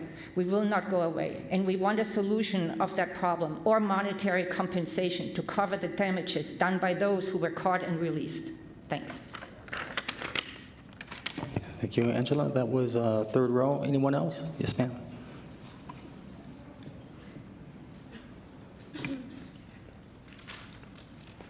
Good afternoon. Amy Pili Cardoza. I'm sorry, Amy, what was the last name? Pili Cardoza. Yeah. I'm a resident of Las Cruces for the last 15 years. Now a wife, a mother, a small business owner. I've practiced as a mental health nurse, and I'm a professor of public health at New Mexico State. So I get the many perspectives that different folks have offered around these issues related to crime, mental health, homelessness, etc. And the folks here, including myself, are asking that this crisis be considered more urgent than to wait for the next legislative session. The question that I'm picking up from people is what can be done in the meantime? Yes, we all want to participate in the next legislative session, and I imagine most of the folks here will. My genuine question is, at what point could the increasing crime rates be declared some sort of emergency, allowing for the reassignment of funds to help address the situation? To you, Mayor, please. You're asking, could this be declared an emergency and what? I don't know if, I'm not sure that emergency is the right word exactly, but some sort of elevated problem that would allow for reallocation of funds. Reallocation of funds, you mean into a fund like a victims fund? No, sir. I'm saying to repurpose funds to help further address the issue of the increasing crime rate. I understand it could be approached from several, different angles. Perhaps all of them should take place. I'm not sure. I don't feel like that's my. I don't think it's a funding problem, Amy. I mean, if we knew how to solve this immediately, I think the city council will do it. But the police can arrest them, and as soon as they go into detention center, literally within 2 hours, they're back on the street. They could just keep arresting them, as one gentleman said, And they just get right back on the street. Yes, sir. I understand. I'm saying, for example, the settlement or housing project that's over by Foster, at what point could there be, a change in policy to say this is not working? Like, what could we do different quickly to help this neighborhood where people are considering this an emergency? Goodness, the only thing would be, I don't know, I'd have to defer to the chief on that, but I mean, even if they had them stationed and then they arrest them. I'm not asking about police. I'm saying the project in itself. Is there a way to change it? Could there be some... change the project? Okay. In the neighborhood that people are referring to off of Foster, I'm saying, I understand that they received funding and that they received support of the city. Could the city retract its support of that project and say there's no retraction of funds? Not after it's already been spent. Oh, okay. Are you talking about the project there on Foster and Pecos? Yeah. You want to know if well, I mean, I'm trying to find out what project you're talking about. No, I know. I wasn't. And so, interestingly, I had made a mention that I might have an answer by the end of this meeting. And I asked the director, I said, what if you, and again, I'm not here to criminalize the homeless. I'm sure that probably 90% of them there's just all kinds of people who are breaking in, right? But I said, what if you have a homeless person who happens to stay at the Community of Hope and you knew they got arrested? And let's say they do it 2 or 3 times, and they said, you know what, federal law does not allow us to not be able to still serve them. So that's yet another issue we need to now take up with our federal legislators, Yvette Harrell, Martin Heinrich, Ben Ray Lujan. So we've got it both on a federal side and on a state side. And just right now, did I find that out? If that's I mean, think about it. They're living with taxpayer money, they're committing a crime, and then they go back to where they're living. That's not right. There's other people that are trying to get out of homelessness, and there's some that are using this as a means of, yeah, I'll just break in here, I'll go back to my place, and they're not going to kick me out. That's not right, and I understand that. But I'm sorry, I still am having a hard time. Now, are you talking about project number 2, future project number 2? Is that what you're talking about there on? Because there's supposed to be a second project there on Pecos and Idaho. Is that the one you're talking about? No, I was talking about current situation, but excuse me if I didn't explain myself exactly.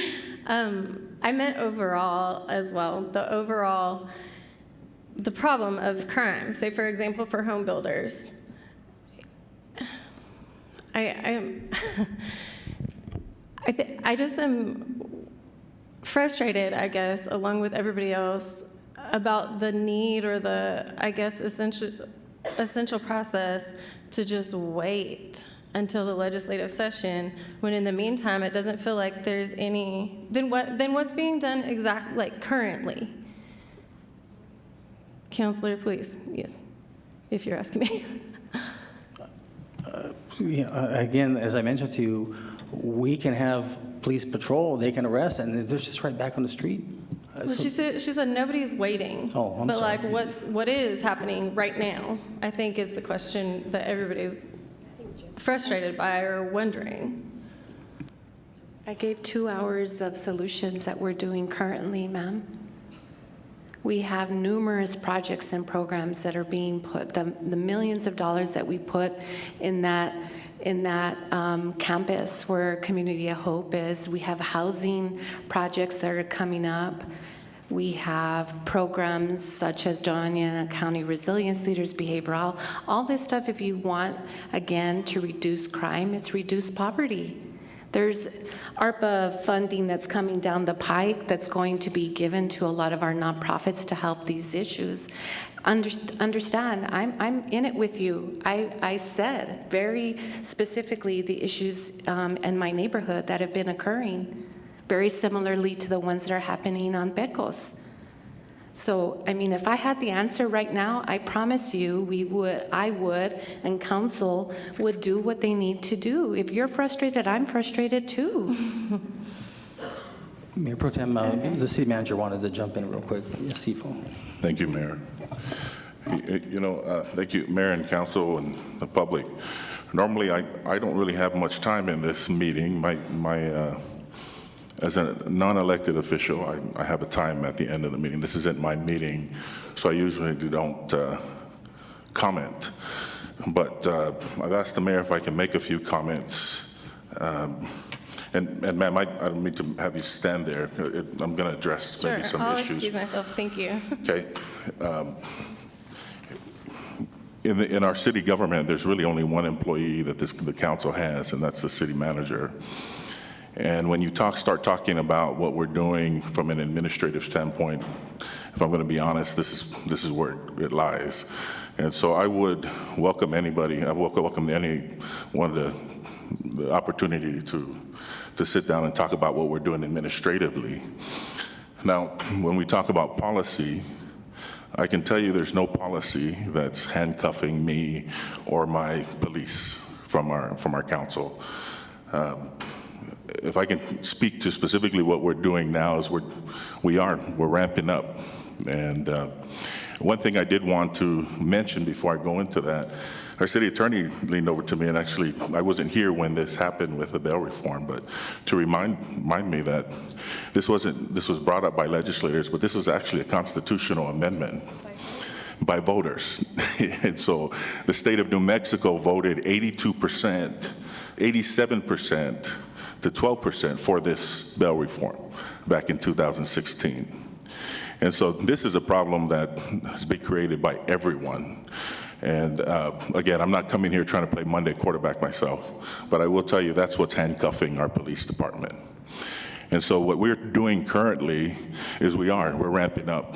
In fact, Chief and his staff have been trying to find ways to be able to keep people there that should be there.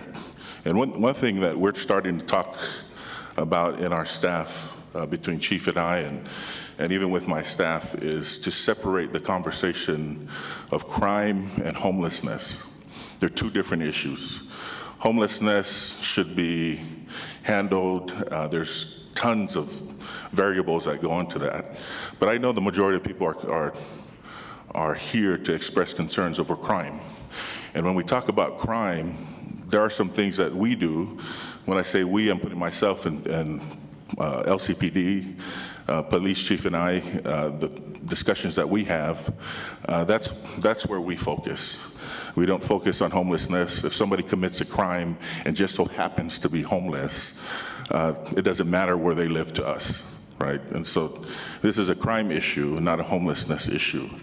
And we have experts that have been pounding the pavement here that are working on the homelessness issue, and I think they're doing a good job.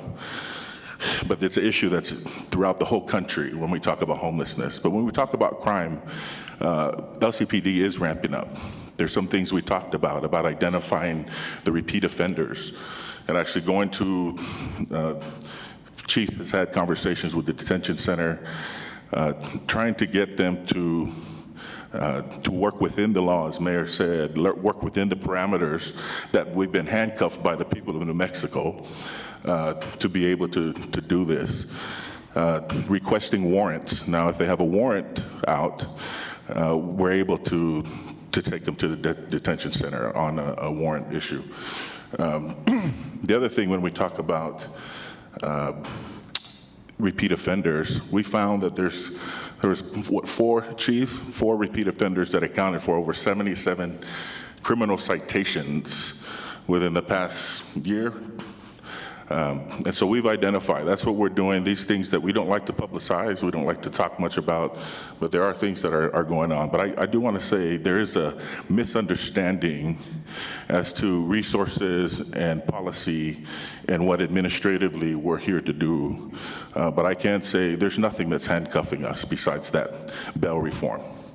And I can say that from someone who's not elected, who's been hired to manage the affairs of this city. And so that's what we're doing now. And we're hoping that you'll see some improvement. There are a lot of other things that we're mentioning dealing with the homeless issues. But as far as crime, increasing patrols, there have been some areas as well that have been successful working with our police department, having that open communication with them. There have been some areas that we can probably point out to you that where they've added cameras. And this isn't, where I come from, this isn't government's responsibility to keep you safe only. This is a community responsibility. This is all of our responsibility to keep ourselves safe, and we're going to do that. And again, that I just feel like I need to share that, Mayor, because I do think the frustration is misdirected. But if I invite any one of you to come speak with myself and Chief, if you have any inclination, or if there's anything that you see regarding policy that's handcuffing us, I'd like to know.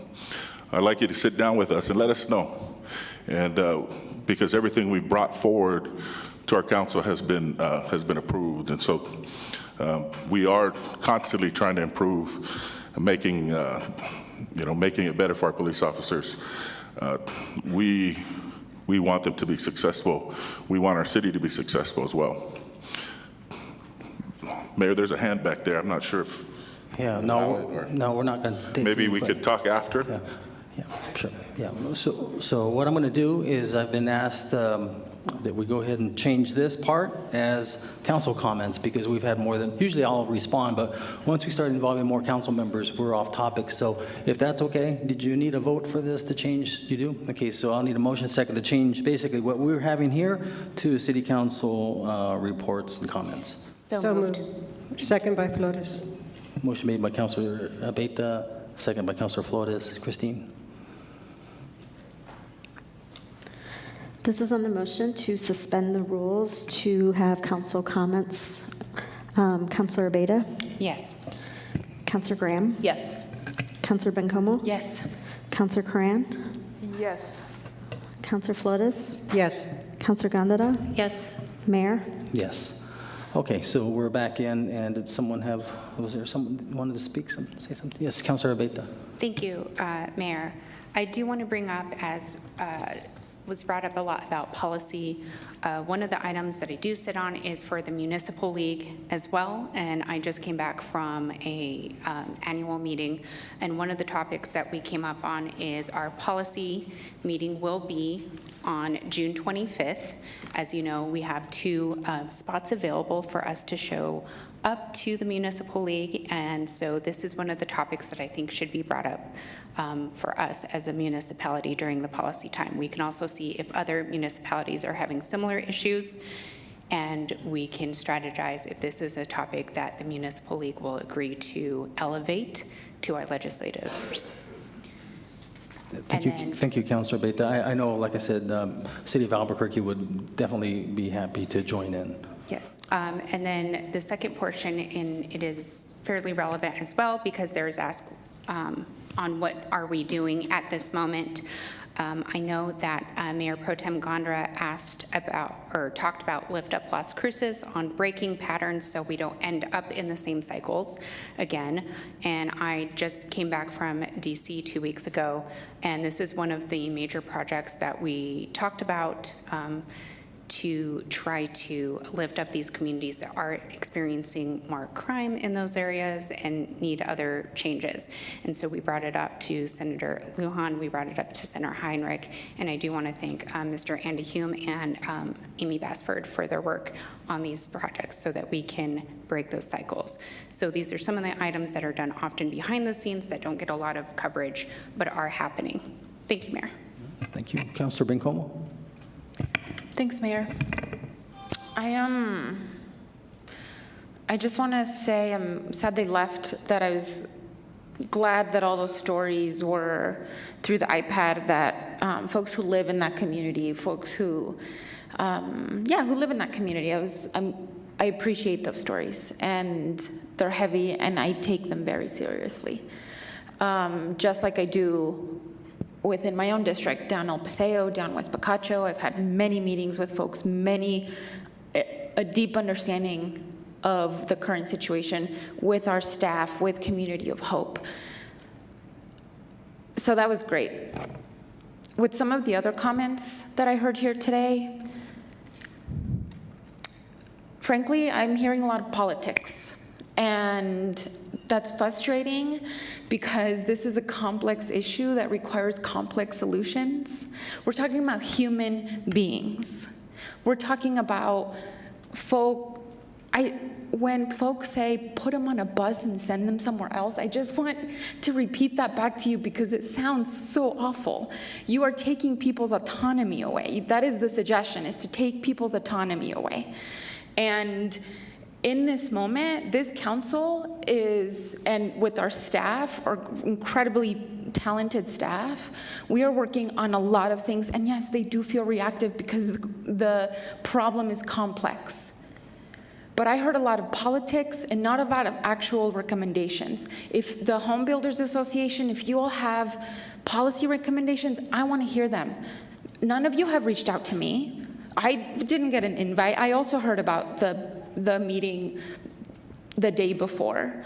I want to talk to you all. If you have solutions, I want to talk about them. I want to hear them. But all I heard today was politics. Somebody said,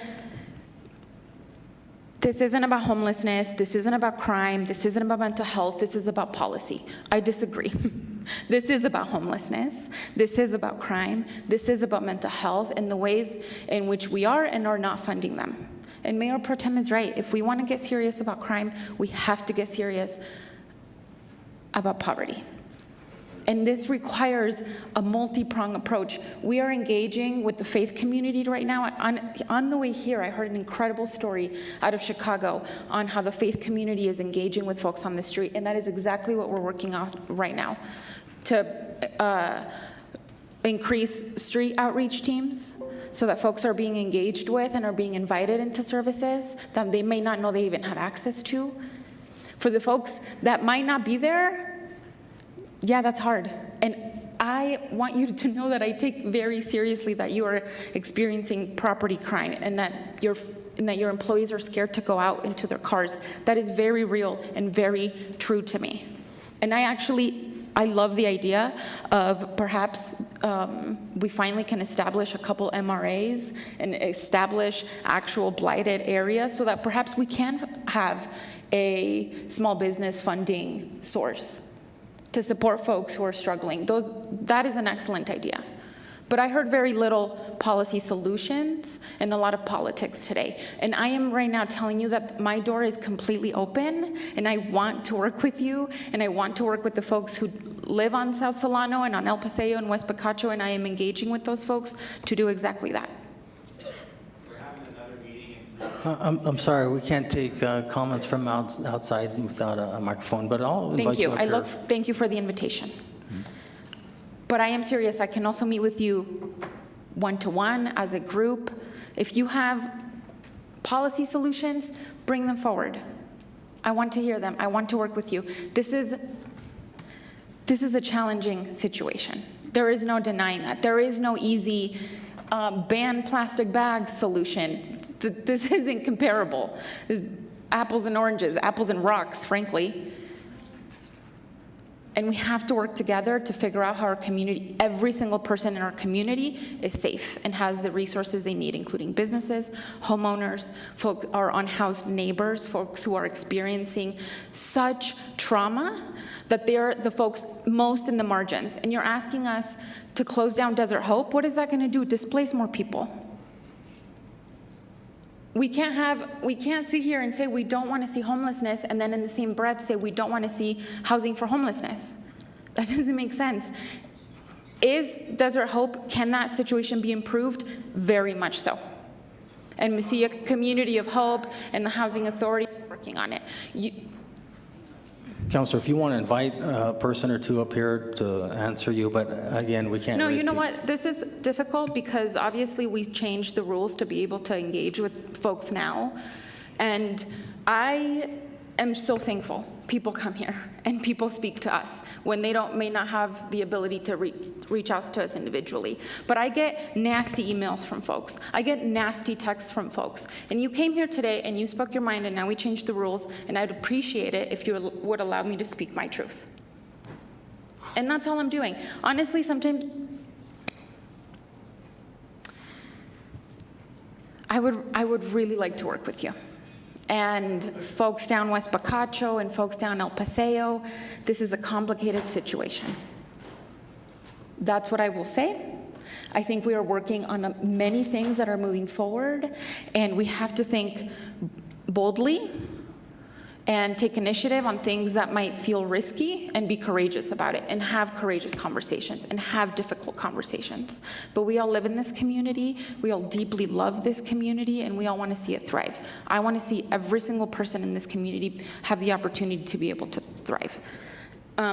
We give other council comments? No, you know what? That's fine. They're not as important as what I was hoping to say. Thanks, Mayor. Councilor Graham had her hand up. Thank you, Mayor. I'm fighting laryngitis today, so apologies for that. I am the new counselor for District 3. A lot of the conversation today around the Desert Hope facility, the folks who came out and shared their stories and were also had some recorded testimony, that is in my district. I signed up for this because it was hard. I wanted this challenge, and I find it, as Councilor Bencomo said, I find it uplifting to see so many people coming out and engaging in the community. Every single one of you took time out of your day, away from your families, away from your business, away from whatever else you might have had planned today, to come out and share your stories. And like Councilor Bencomo, I validate every single one of those stories. And I'm going to echo something that she just said. Everyone came here with a passion for the community, but within this small forum, we've only been here a little over 2 hours, we heard so many conflicting narratives. You know, ma'am, I understand the fear you feel walking into a local business in the parking lot and there's a lot of people hanging around. That's scary. I understand the concerns around the housing projects for the unhoused. But again, if we take both of the suggestions, we need to see less people unhoused in the streets, but at the same time, folks are pushing back against housing. That leaves us without a solution. No solution is going to be perfect. And again, like my colleague, I am interested in meeting with you individually. If you want to invite me to your group, email me, call me. I am here to also entertain solutions. But at the same time, we're seeing this is a microcosm for how complicated this problem is. Sir, I believe it was Mr. Hakes from the Homebuilders? Oh, okay, apologies. We're discussing, so we're talking about crimes committed by the homeless, but at the same time, we're hearing narratives about, somebody is robbing construction sites, obviously with vehicles, and fleeing to El Paso. Those aren't unhoused folks. They don't have those resources to possibly make that happen. But I see, as City Manager Peely was mentioning, there is this conflation of crime and homelessness, and sometimes those two things do blur. But a lot of the problems that we're describing, that's not the case. And again, I understand compassion is kind of a commodity these days, it seems. And I know that several of you were saying, we're calling for compassion. I'm going to keep calling for compassion. I'm going to keep practicing compassion. If I invite you to do the same, I understand if that's not possible right now because of your frustration. I also, I looked up a couple of statistics in advance of this meeting because, we knew that this was likely going to be a topic of conversation. 2/3 of Americans live paycheck to paycheck. So that means that 2/3 of people who maybe have security right now are a couple of missed paychecks away from the sort of situations that we're describing. Add to that, maybe a minor medical emergency. So many people are in really precarious situations and could find themselves on the other side of this story so easily. And maybe if you're a person who is a little more fortunate, maybe you're a small business owner, maybe some of your employees might be in that situation. A couple of shifts, a couple of missed shifts, a couple of missed paychecks, an illness away from being the very kind of people that some folks want to see just transported out of our community. So again, I'm open to hearing what folks have to say. I understand if that's not possible. And thank you, Mayor. Okay, if anyone else, if not, we'll just resume where we were at. We were on the fourth, I think we're on the fourth row, third row. So, yeah, okay, on the fourth row. Anyone? Fifth row? Fifth row, yes, ma'am. I already took care of my right-hand side, so I'm not going on that side. I mean, on my left-hand side, so you're gonna have to move over to the right-hand side. Better put that down. Hi, Mayor, Council. Thank you for hearing me. I'm Patty Hartman, and I appreciate. I'm sorry, what was the first name again? Patty. Patty, okay. And I appreciate what Councilor Bencomo said about her thoughtfulness in taking away someone's autonomy, which is the only way that what I have to talk about is connected to that. I'm actually here to respond to the presentation by the CTC, the Crisis Triage Center, at a recent work session. I'm grateful that we have a crisis center as a step along the way to recovery-based mental health crisis systems, and I applaud them for the work that they do. Our CTC is one of 3 components of a national model, the Crisis Now model, which is also the model used for the upcoming 988 crisis line, which rolls out next month. I'm here to tell you that it's critical that CTCs, or crisis centers, remain on a voluntary basis only, and that I oppose, not support, any efforts to make legislation that would allow CTCs to include any type of involuntary status. As a part of a national model, I can assure you that very qualified and diverse groups of people have thought this through and have come to an educated understanding and made informed decisions that state that CTCs shall be voluntary. It is not a decision that should be taken lightly, and with the failures of our local health mental system, no one here should be trying to gain support to make legislative changes that would allow CTCs to accept involuntary status. My notes are a little mixed up here, so sorry. I can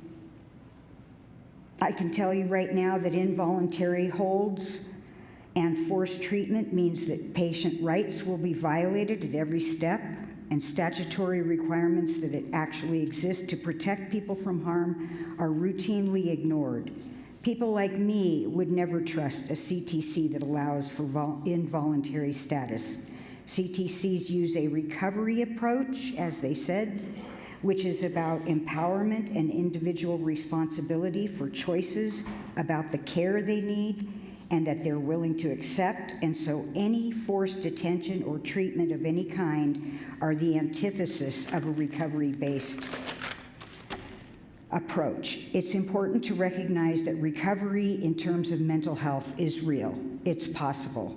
It is not just a trendy term or trendy terms like empowerment, resilience, client-centered. These terms have real meaning to people like me. They are more than words and must be embodied in whatever is being done. And I think that this is a good time to stress. Am I out? Yes, ma'am. Can I have a few? Just finish your sentence, please. Oh, just my sentence? Finish. Can you finish your sentence? Not really. So Okay. I'll just come back. Can I come back at the work session? Sure. Okay, and I'll just pick up where I stopped then. Okay. Thank you. Thank you. Okay, so that was the fourth row. Anyone else on the fourth row? Fifth row? Sixth row? Yeah. Nicole, you're sixth row. You were last row on the other side, but sixth row. I went to the wrong row first. Nicole Black, I am the executive officer of the Las Cruces Homebuilders Association. I just want to come up here really quick and just clarify. I am not sure if you're getting us mistaken for the homelessness issue, but we are here. We came today just to talk about the crime, and that is what our coalition with LCAR Greater Chamber is about. So I just want to make sure that we're not here to attack homelessness. We support Community of Hope in our association. So I just want to clarify that quickly. Okay, we got you on the record. Okay, so that was a 6th row. Anyone else on the 6th row? 7th row? Debbie? No. 8th row? So no one else on my right.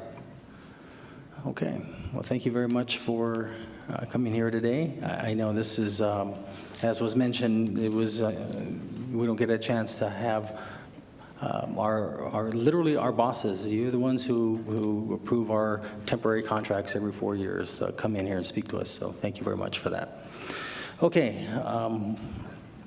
let's see, with that, I think as public participation, I have a closed meeting statement I need to read. Las Cruces City Council met in closed session at 11 a.m. May 23rd, 2022. The following members were in attendance: Councilors Flores, Coran, Bencomo, Graham, Abeta, Gandara, and myself, Ken Miyagishima. Staff present was Ifopili, City Manager, Jennifer Vega, City Attorney, Miguel Dominguez, Chief, Las Cruces Police Department, Ikani Tamopeo, Assistant City Manager, Eric Enriquez, Assistant City Manager. The meeting adjourned at 11:37 a.m. And for the record, Las Cruces City Council met in closed session and only discussed those limited items as stated in the posted notice, which was to discuss pending litigation regarding DZAC versus City Las Cruces, D-307-CV 2020-00044, which is closed pursuant to NMSA 1978, Section 10-15-1H, number 7. And okay, with that, now we're going to go to motion to accept the agenda as presented. Mayor, I'd like to pull 7.2, please. Okay, and with that, is there a motion and second to accept the agenda as presented with 7.2 being removed? So moved. Is there a second? Second. Okay, motion made by Councilor Beta, second by Councilor Coran, to approve the agenda as presented with item 7.2 for discussion. Christine? This is on the motion to accept the agenda as presented with removal of item 7.2 for discussion. Councilor Abeta? Yes. Councilor Graham? Yes. Councilor Bencomo is absent. Councilor Coran? Yes. Councilor Flores? Yes. Councilor Gandara? Yes. And Mayor? Yes. Mayor Pro Tem, did you have a question or did you want a full presentation on 7.2? Mayor, I would like a full presentation, please. Okay, for 7.2, Council Bill number 22-024, need a motion second. So moved. So moved. Second, Graham. Okay, motion made by Councilor Beta, second by Councilor Graham. So, Celicia, you want to move forward? Thank you. Good afternoon, Mayor, City Council. Celicia Villegas with Economic Development. Today I bring forward the sale of city-owned land in the Las Cruces Innovation Industrial Park to Love's Travel Stops. And just to preface, Love's Travel Stops has been an anchor tenant at the industrial park. In fact, looking in the file, I believe they were the first to actually need power out there. So they've been longstanding, probably around when the industrial park was created, over 30 years ago. They've brought infrastructure, they've brought a lot of the traffic, their services and needed amenities out to the airport and industrial park. So the subject property that they're looking to purchase is 12.74 acres. It is Lot A2 of the West Mesa Industrial Park, replat 1. The address is 9035 Robert Larson Boulevard, which is the frontage road there. And all the utilities are to the site. Here's the vicinity map, and it's Lot A2, just west of the current operation. And there's the plat there with the highlighted area. And just some aerials here. This is the property facing south. Their operation is to the west there, or left. And this is facing east towards the exit. So the proposed sale, the terms, 2 appraisals came in, $474,500 and $475,500, which are fairly close. The offer came in right at $474,538, which is the per acre price. So the negotiated price is the same amount and splitting the standard closing costs.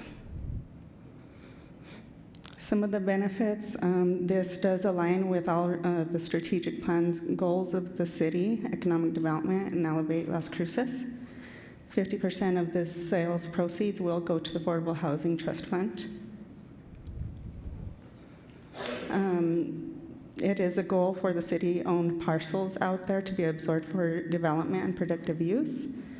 Loves intends to develop and expand their existing operation, bringing much-needed added amenities and jobs. And with the transfer of city-exempt property, it will be going to private property and to the tax tolls. And these are your standard council options. I do have Mrs. Barbara Young in the audience, and if you have any questions, representing Love's Travel Stops, and she does have some slides if you prefer. Stand for questions. Okay, thank you. Mayor Pro Tem? Thank you, Mayor. Thank you, Susie. I appreciate the presentation. You mentioned amenities. Do you know what those are specifically? Yes, but I would like to defer to Ms. Young. She could better explain that. Sure, thank you. Your slides are in the next, if you want to refer to them, they're in the next. Sure. Good afternoon, Mayor and Council. Thank you for the opportunity to present this project to you. The additional amenities that we intend to add will be a truck repair facility. It's our speed code format. It's I'm sorry, could you state your name for the record? Maybe move the mic closer to you. That would be helpful. There you go. Absolutely. Is that better? Better. Awesome. My name is Barbara Young with Love's Travel Stops. I do believe that everyone on council is very familiar with Love's. If you're not, we do have 26 locations in New Mexico, and we will celebrate our 600th location nationwide this year. We're very excited. Our updated location will provide 60-plus jobs. That's not in addition to what we have out there now. It will be the total cumulative at that point. 75% will be full-time, 25 part-time. I won't read the slide to you. I think you have it. I did mention the Speedco facility. I'm going to skip that preliminary layout because we've already made some changes to it to add some additional amenities utilizing more of the property that we're going to purchase.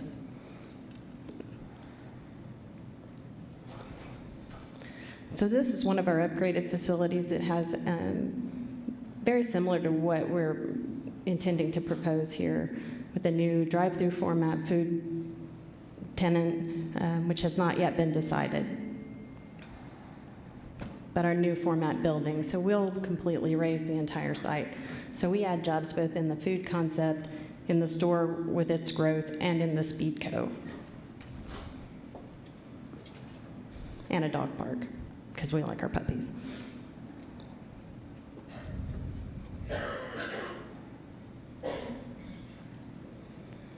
Were there any other questions I could answer as far as the amenities? Yeah, I'm really looking for electrification. If you have any plans to have charging stations, those kinds of things. Thank you for asking that. We are pre-plumbing for it in this concept. Possibly by the time we make it to construction, it will actually have a vendor on board. We're partnering with multiple vendors across the country to provide EV charging at our stations. Okay, all right, very good to hear. Thank you, Mayor.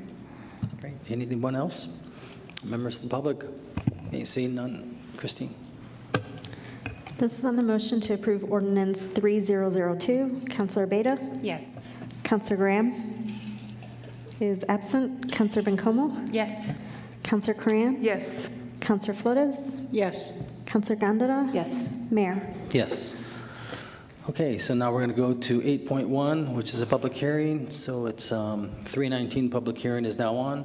Is there anyone here who wishes to speak either for or against the resolution approving the request for a restaurant, beer and wine and spirits liquor license with on-premises consumption only to Blitz Tap House Sports Bar and Grill, LLC, doing business as Blitz Sports Bar located at 1300 El Paseo Road, Suite 302, Las Cruces, New Mexico 88001.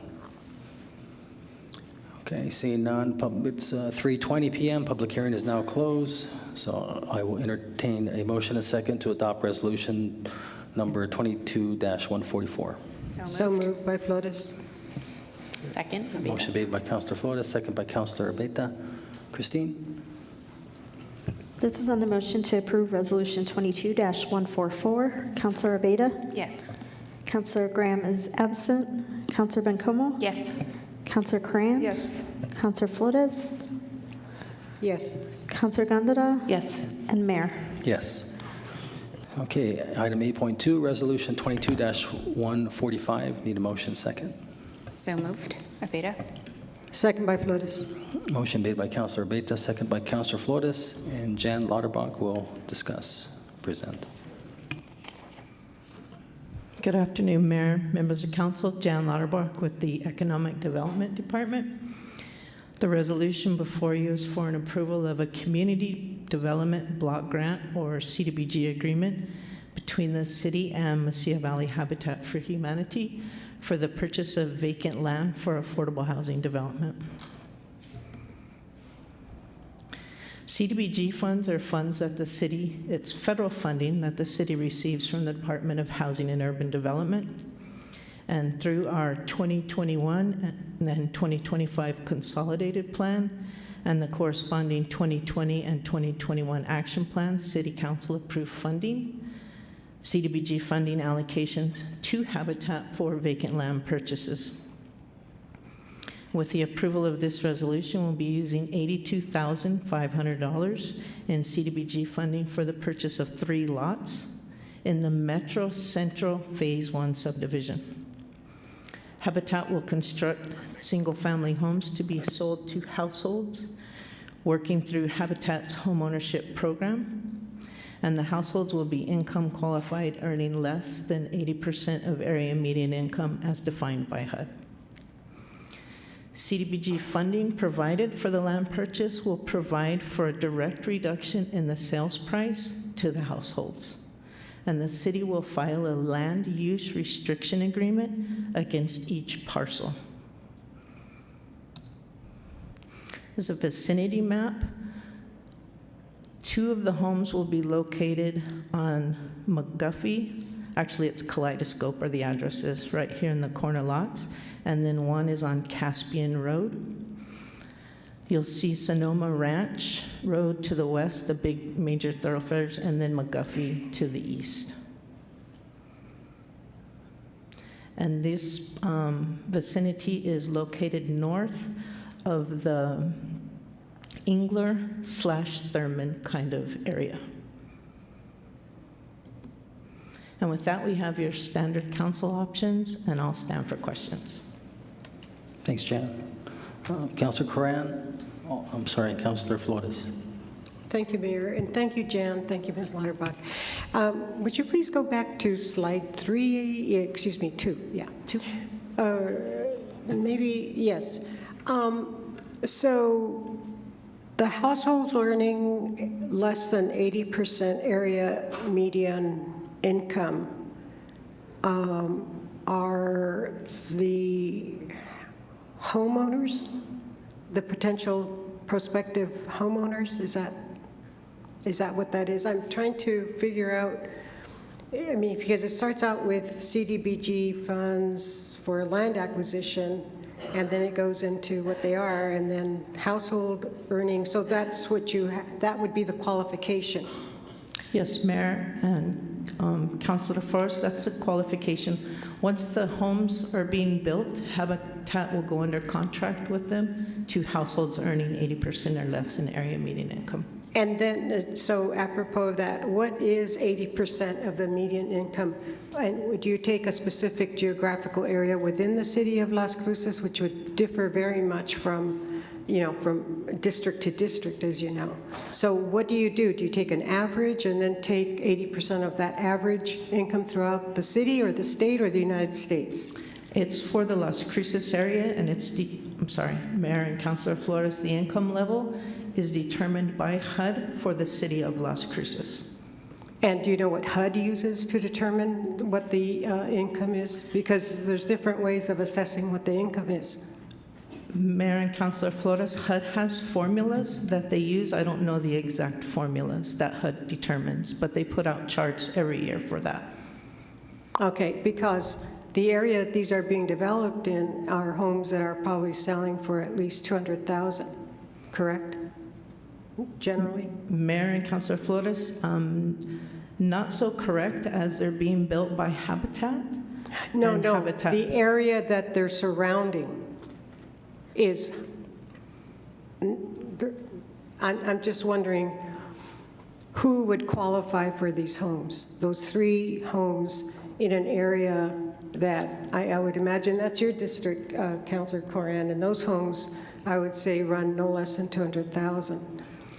Right, so Mayor and Councilor Flores, Habitat's construction is done by volunteers, so it helps keep their prices low. Right. But their families, and Habitat also designs their own mortgages and their sales price.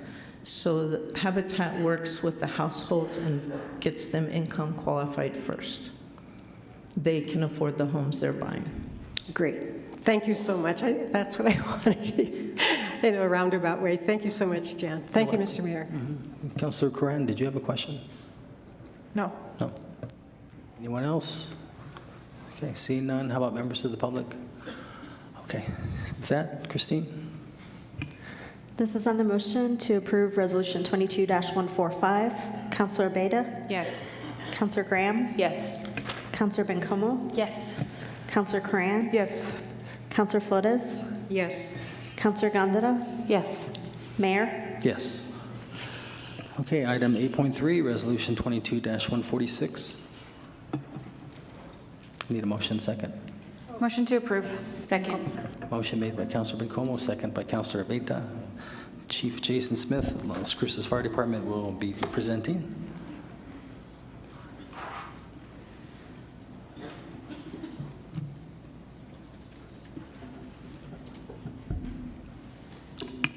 Well, good afternoon, Mayor, members of City Council, Fire Chief Jason Smith.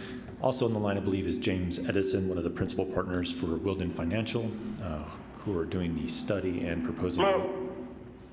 There he is. Proposing the land use assumptions and also the public safety impact fee. Today's council action is limited only to the land use assumptions. So per our development code, we have to take the land use assumptions first to City Council. This has already gone through the Capital Improvement Advisory Committee. The land use is very important because it does talk about our current service population as well as the estimated future service population, as well as the density rate for residential and non-residential occupancies. That has a lot to play into the actual fee our businesses or our homeowners will pay for public safety impact. The land use assumption started out with our 2020 census.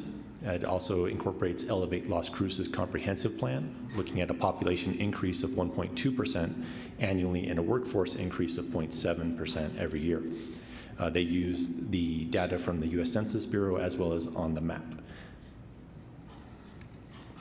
Here are the projected growths from 2020 to 2030 for the city, increasing from 111,000 residents to 125,000, an increase of 14,000 overall, as well as employment numbers increasing by 3,230 by the end of 10 years, which is an increase from 44,700 to nearly 48,000.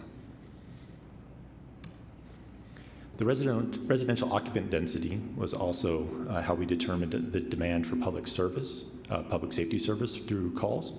It relates people creating that demand to the facilities and that space that's being built.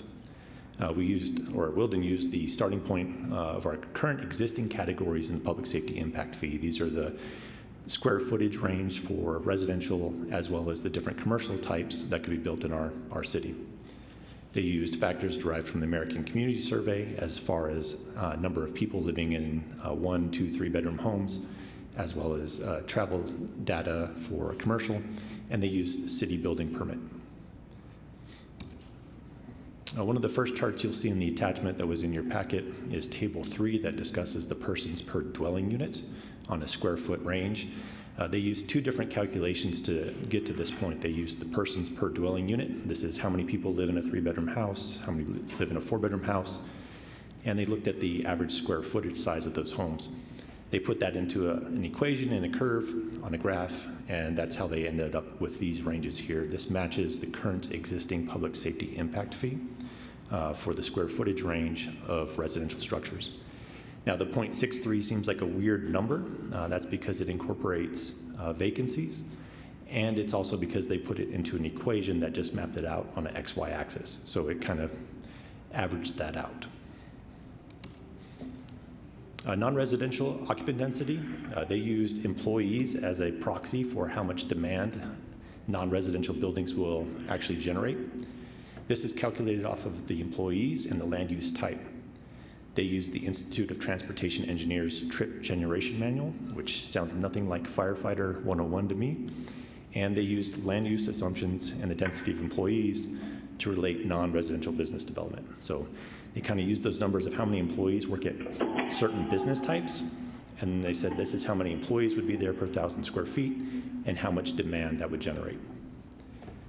This was the original proposal from Wilden, addressing mini warehouse, a hotel, motel per room, industrial, institutional, office, and commercial retail. Through discussion with the CIAC and our consultants, James on the phone, we decided to condense these somewhat, and combining that with the residential, this is where we arrived for the land use assumptions. We have residential structures 1,300 square feet or less, now showing 1.02 persons per dwelling unit, 1,301 to 2,100 square feet at 1.85, and anything 2,101 or more, we're assuming 2.43 people will be in each residential structure. The non-residential, we combined a mini warehouse and warehouse together to make it simpler. The hotel rate of employees per room was derived at 0.35, looking at the actual specific types of hotels we have in our community. You can see there the rest of the employees per 1,000 square feet for industrial, institutional, office, commercial, retail. So the office space, you can see there's 3.26 employees per 1,000 square feet. Obviously, an office type setting has a lot more employees per 1,000 square feet than a warehouse. The reason why these are so important, the land use assumptions and the density all goes into calculating the actual impact fee equation. So our cost per capita is our current services divided by our population, and then we multiply that towards the density, and that gets the base fee, and then there's the admin charge. I wanted to really show you this because when you ask, well, land use assumptions and the density, why is that important? One, the development code makes sure that we address it first, and then those calculations or those numbers are all used in calculating the fee. So something you'll see in a couple of weeks when we're back for the actual impact fee is this chart. James showed it to you a couple of weeks ago, but there you can see kind of how the fee and the density or the cost per capita work in to actually get the total fee. So you have our cost per capita of the services we currently provide or the facilities, $497 for residential per person times that density number you saw earlier. That gets us to the base fee plus the admin charge, which equals our total fee. The CIAC has been involved with the process all along. They approved recommending the land use assumption to council. They reviewed the capital improvement plan and the impact fee analysis, which will be here on June 21st, and they provide written comment that will be turned in. So with that, your city council options are below, and I'll stand for any questions, and James is also on the phone if you have questions about this study. Okay, thanks, Chief. Councilor Flores? Thank you, Mayor, and thank you, Chief Smith. I have a question about the if you could go back to the page that shows the assumptions regarding the count, I guess maybe page 7 or maybe 8, there you go. So the density factors, mini warehouse, 0.29 employees per 1,000 square feet. What does that mean? You have a third of a person in there, or working a third of the time? How do you count a third of a person as a factor in those assumptions? Mayor, Councilor Flores, I'll see if James wants to jump in there to address that. Sure. So, I mean, that's 0.29 is a rate. You know, there's very few mini warehouse facilities that are 1,000 square feet. They're much more likely to be 10,000 or 20,000. If you had a very small facility, then, you know, think of that as essentially an FTE, right? So you might have someone part-time if it was a very small facility, but more likely you'd have something like a 10,000 square foot facility. They might have 3 full-time employees there. And the reason is mini warehouse, you know, it's just basically someone on site watching the place mostly, and occasionally signing someone up for a new, to move in or move out, but there's not a lot of sort of activity particularly, so it's not very heavily staffed. Does that make sense? Excuse me, can you state your name, sir, who was just speaking, and your title? Oh, I'm sorry. I'm James Edison from Wellness Financial Services. I apologize. One more time, real slow. Your first name? James. James. And then the last name? Wellness Financial Services. Edison, EPI. Okay. And you're with what company? Wellness. With a consultant who prepared the report. Will Dan. Okay. I'm often reminded of Charlie Brown when the teacher. Yeah, that's a wow. Oops. Okay, did you get that, Christine? Yeah, sorry. So, Mayor, Councilor Flores, were you able to hear the answer? So, what James, I'll jump in here. What James was saying is, many times warehouses are tens of thousands of square feet, and obviously you don't have a lot of employees managing a warehouse. So when you break that down per 1,000 square feet, you get fractions of employees. So as somebody comes in and says, I'm going to build a 10,000 square foot warehouse, you can estimate how many employees they're going to have based on that size. Multiply 10,000 by 0.32. Or Multiply 0.3 times 10 by 10,000. Yeah. And so you look calculate. at Yeah. 3.2 employees. Yes, 3. I was going to say 3. Okay, thank you very much, Chief Smith. Thank you, Mr. Mayor. Anyone else? Sure. Members of the public? So, Chief, we're not going to, this also, if something was to happen and we're able to do a geo bond, we can still, we're not just beholden to this only, you would accept a geo bond proposal as well to help offset the costs? Mayor, Fire Chief Smith, yes, sir. So, and then today is only the land use assumptions portion. So the actual impact fee in the capital improvement plan, that'll be before you in about 2 weeks. Okay, good. Okay, if there's nothing further, Christine? This is on the motion to approve Resolution 22-146. Councilor Beta? Yes. Councilor Graham? Yes. Councilor Bencomo? Yes. Councilor Cran? Yes. Councilor Flores? Yes. Councilor Gondara? Yes. Mayor? Yes. Okay, now I'm going to go to board appointments. Let's see here. I'm going to need a motion and a second to the City Art Board, former City Councilor Greg Smith. So moved. Second, Graham. Okay, motion made by Mayor Pro Tem, second by Councilor Graham. Christine?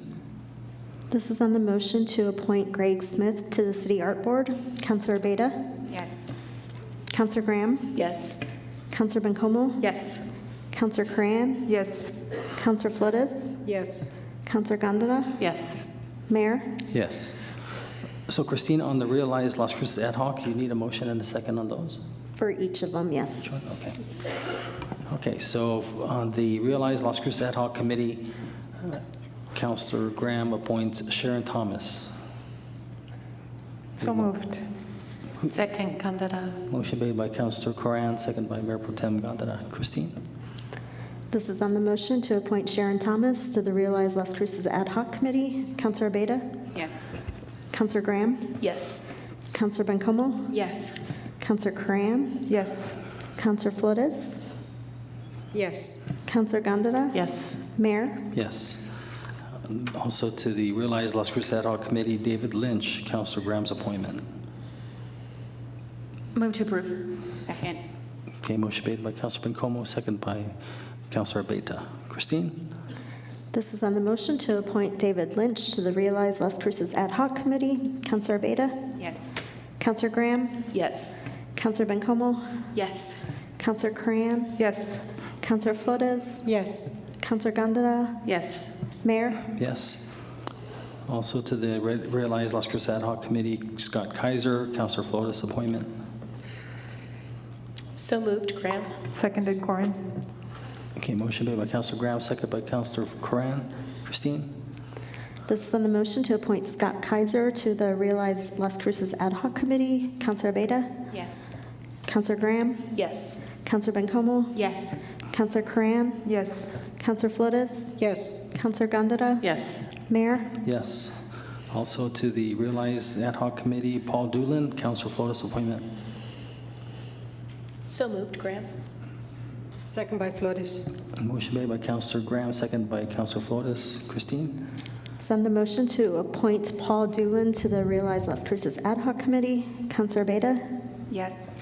Counselor Graham? Yes. Counselor Bencomo? Yes. Counselor Cran? Yes. Counselor Flores? Yes. Counselor Gondara? Yes. Mayor? Yes. Also to the committee, Realize Committee is George Pearson, Counselor Mayor Pro Tem Gondara's appointment. So moved. Second by Flores. Okay. Motion made by Mayor Pro Tem, second by Counselor Flores. Christine? This is on the motion to appoint George Pearson to the Realize Las Cruces Ad Hoc Committee. Counselor Abeyta? Yes. Counselor Graham? Yes. Counselor Bencomo? Yes. Counselor Cran? Yes. Counselor Flores? Yes. Counselor Gondara? Yes. Mayor? Yes. Also to the Realize Committee, Christopher Brown, Counselor Mayor Pro Tem Gondara's appointment. So moved. Second. Motion made by Mayor Pro Tem, second by Counselor Abeyta. Christine?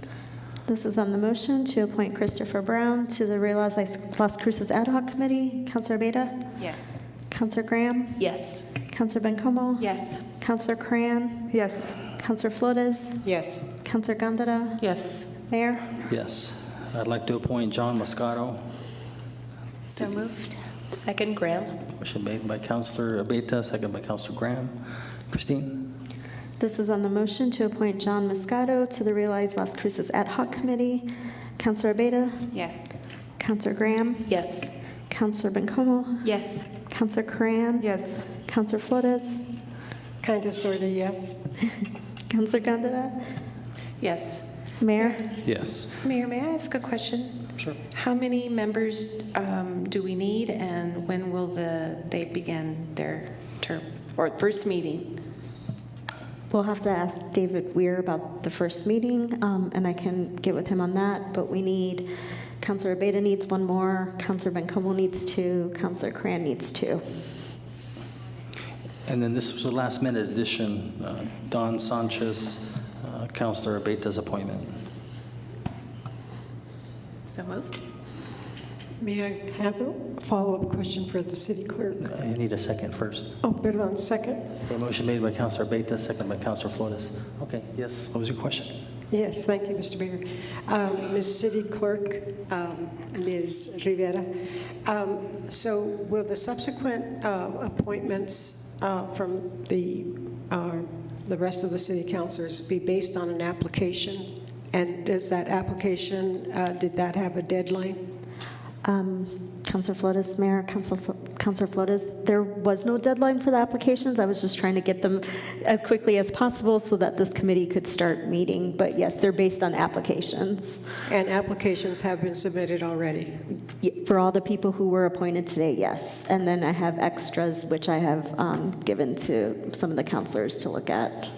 But applications that Yes. were submitted previously? Correct. And application, that period has closed? I'm still accepting applications. Yes, they're closed. Thank you very much. Thank you, Mr. Mayor. Okay, so that takes care of the, Oh, we didn't do a vote on the last, on Don Sanchez. oh, I'm sorry, that's right. Thank you. And point of clarification, applications are not closed. Correct. I'm Thank still you. accepting.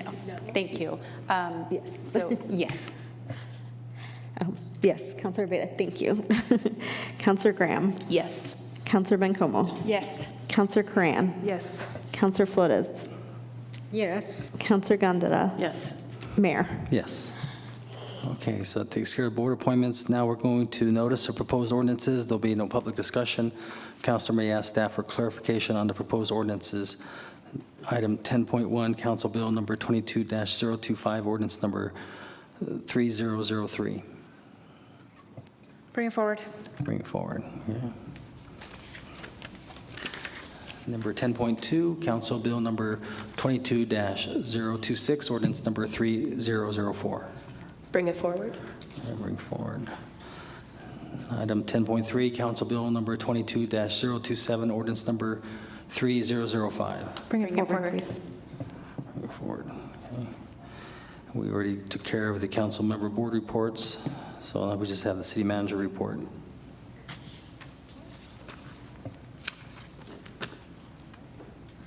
I think, yeah, that's, we traded off, that's when we switched the, but if you just have like one item, you know, I guess we can do that. But, Mayor, what if we kept it at 2 minutes each for ourselves? yeah, 2 minutes, okay. All right, that's cool, 2 minutes, I go, maybe we can make that a permanent thing. Let's do that, let's just give them 2 minutes each. Do you have something you need to say? It's open for 2 minutes each. We can do A it? lot to say. Okay, do you think you can do it in 2 minutes? Are we starting down there? Okay. No, well, okay, so what happened was is we swapped out. But we had a lot to say other than what was being said today. I know, but. I didn't know that that was a swapping. I thought it was just we were adding something in, so. I my bad. probably left that out. Sorry. Ask for forgiveness, but yeah, I left that out. So, okay, let's just start with Councilor Beta, and we'll just come this way. Okay. Thank you. I'll All right. keep it to 2 minutes. So 2 minutes. They said 2 minutes? 2 minutes. Yeah, timing. Thank you for that, though. I do want to point out, I know that we gave some comments here to do it. I attended that Homebuilders meeting with all 3 kids in tow. Was not invited either, but just showed up with that. And what I would say is this, I know a lot of education was done by Mayor Pro Tem, by Chief, and thank you for attending, about some of the limitations in power and capacity that council has.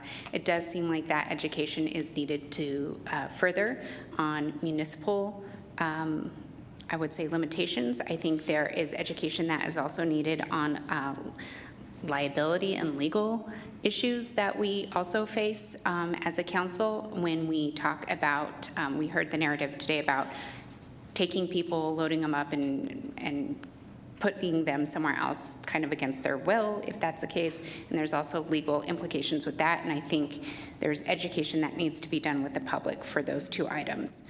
And so I'm happy to be part of conversations and part of solutions that move forward. And specifically, if there are any municipal ordinances or codes that that us as a council, I would say at least during my term, during the last 2 years, if there's been any codes that I have helped vote on and put on place that have negatively impacted to make this sort of, to make crime more of a problem, as it was quoted, I'm happy to hear about that. And so those are the types of solutions that I am looking for, and policy items that I'm looking for too. And that's, from my perspective, I'm going to see it one way and vote on things with my perspective. But if I'm missing something and these groups have a different perspective. I would like to know specifically those items, because if we are going to elevate other concerns, especially at the state level, we need to know specifics, not only municipal, but then state specifics too. And so I want us to be very direct and very thorough and to work out those issues. I do want to say thank you again. I was not here on our 2 last... minutes. Oh, good, okay. One of the only times that I'm going there. Thank you. Okay, Councillor Graham? I'd like to yield some of my time to council. I'm just kidding. Just kidding. No, I already did most of the pouring out of my heart with my broken voice earlier. I would like to give some shout outs to El Paso Electric. Rico and David gave myself and Councillor Karan some education on electricity. It was really, it was truly interesting as someone who is just, turns on a light switch, and if it turns on, that's the end of my relationship. I feel far more edified on things electric. Also to electronic caregiver, myself and Councillor Bencomo had a tour and orientation there the other day. They have some incredible programming going on that I think can really help our community. Mayor Pro Tem Gandara and Councillor Abeta and I are going to be meeting with them in more depth soon. So thank you so much. Okay, thank you. Councillor Bencomo? Thank you. I will also not yield my time. Just kidding. Thank you, Councillor Abeta. I just wanted to really echo your sentiments and just say that I deeply agree with what you just said. I think that's critical. Yeah, that's all I'll say about that. I did mention earlier that on the way here, I was listening to an NPR story about a pastor out of Chicago that I really, really encourage all of you to check out. His name is Michael Allen, and he runs an organization called Together Chicago. This was created in 2016 as gun violence in Chicago had reached an ultimate high.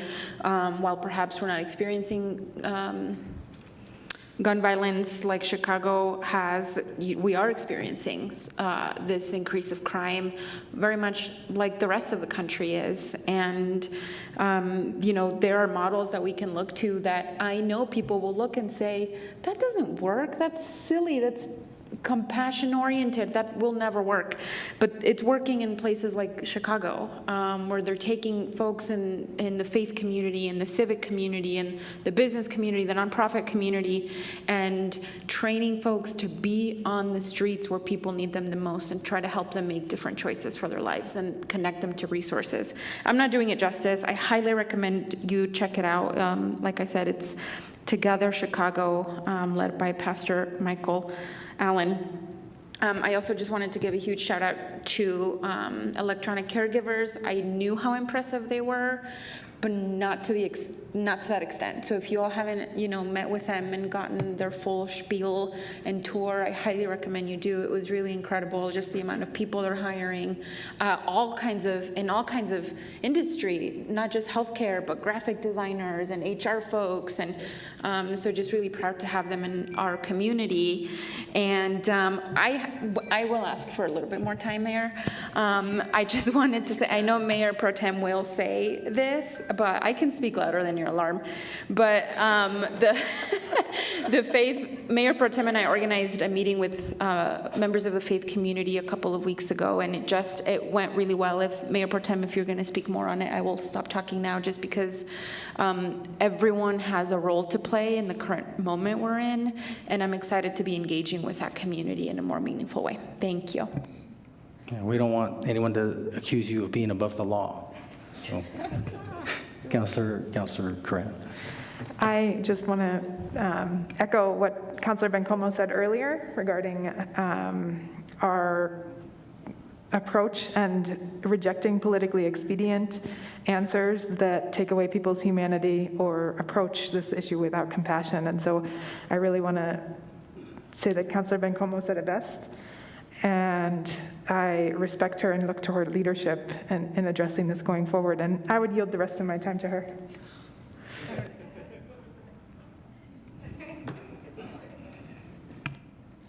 Councilor Flores? Thank you, Mr. Mayor.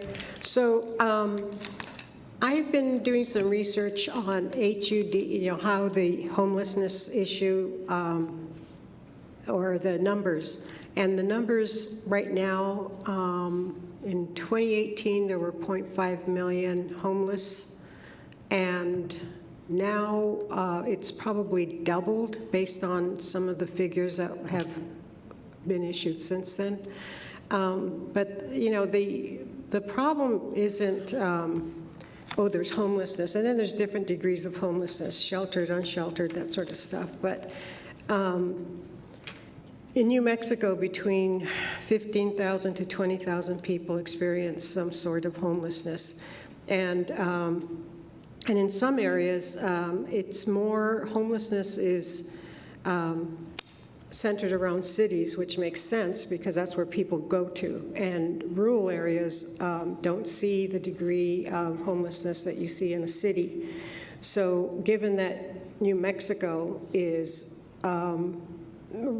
quite rural, I mean, it's the second or one of the largest states in the United States, third largest state in the United States. And is it fifth? Thank you. I'm so glad you're listening. Wow, I'm flattered. So if it's a fifth, we still have about 2 million people throughout the entire state. Point being that it makes, just in terms of where people are going to be, it's going to be a city, and Las Cruces being the second largest, in the southern hemisphere, the southern part of the state, that's where people will gravitate for services and all that. But the root cause is that it's grown since the 1970s due to a steady decrease in public benefits for people living in poverty, including welfare payments and public housing. There's systemic failures. When a society, may I finish my sentence, please? When a society fails to identify and support people at risk of becoming unhoused, failures in many areas, for example, correctional services, healthcare services, child welfare, a failure to address racial inequalities, increase in wages, or not failure to increase wages, and provide affordable housing. Native Americans and Latinos are disproportionately affected, as are blacks. And the inherent nature of racism minimizes a person and is therefore not seen as a human being worthy of being cared for as a child would be, a person who has needs. This leads to mental health, the inability to function in a world that finds one invisible because we are not human. So anyway, there's more stuff, but I just wanted to say that it's easy to say that things have just happened, but they've been happening for several decades. And I think it's culminated now because of different factors. COVID didn't help, and then there's the war in Ukraine that means that we're paying more gas, gasoline, more for our gasoline. So anyway, there's a lot of factors. It isn't just a simple brush of the stroke. Thank you. Okay. Mayor Pro Tem. Thanks, Mayor. Quickly, I've had several constituents and physicians, different people, very concerned about our health care in Las Cruces, ranging from a mass exodus of doctors to the waiting lists to various things. I know I've spoken to IFO about that, and we have a plan, I think. So I wanted to say that I think this is also going to we'll pay the price if we don't figure out the access issue to quality care, and physicians and specialty docs. If we don't get a hold of this, we'll continue to see the things that we're seeing specifically around poverty and crime and such. So I appreciate IFO the appointments that you've allowed me to make with these individuals. I think they had some very concerning things to share with us, and I know IFO is working diligently to address those issues with the county. Secondly, yes, Councilor Bencomo and I had a really fantastic meeting with the faith organizations. We had a little over 40 people.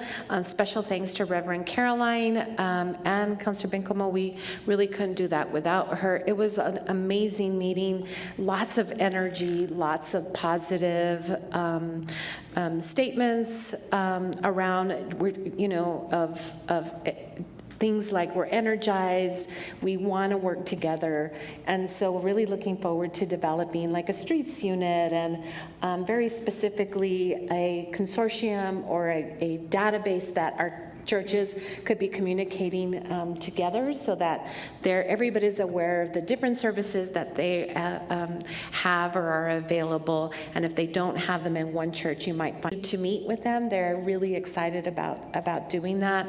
Mayor Pro Tem, I don't know why you can barely hear it in minutes. Are my 2 minutes already? Yeah.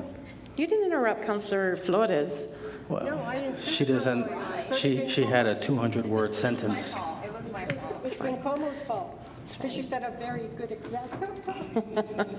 Thank you, Mayor. The other thing is, I want to encourage staff for council to please submit your names for the Realize. We really need to get this technical committee together. I'd like to see a date, and I want to encourage diversity in this group.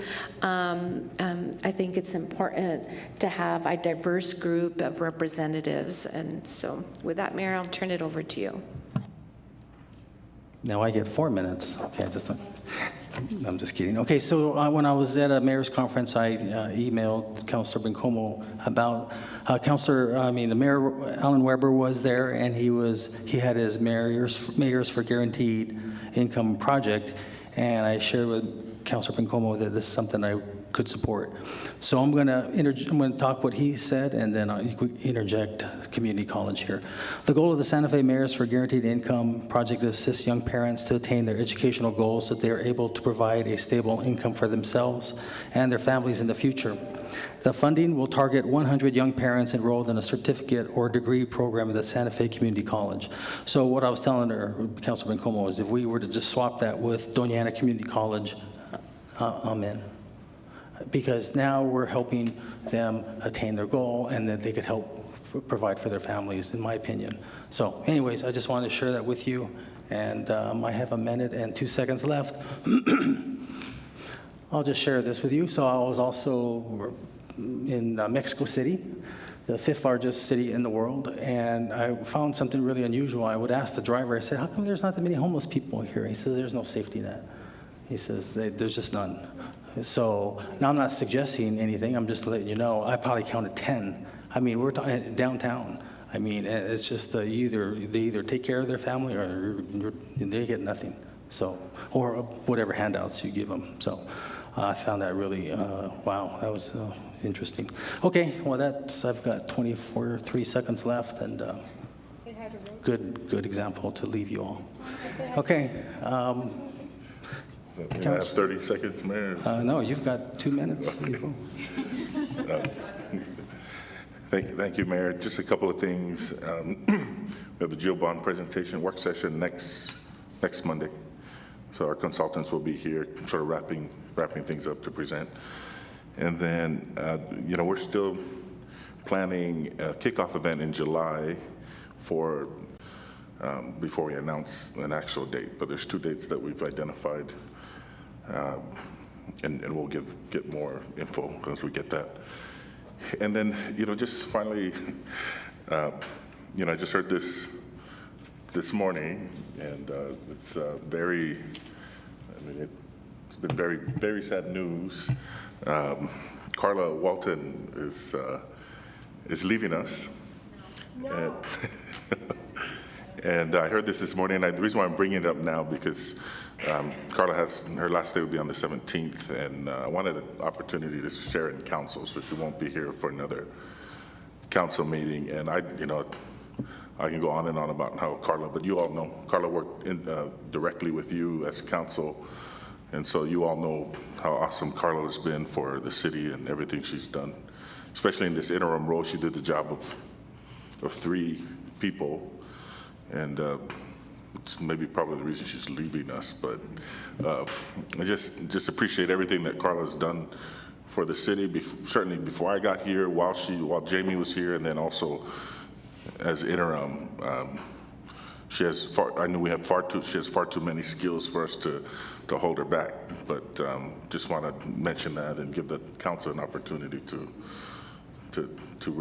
recognize that and recognize her, so.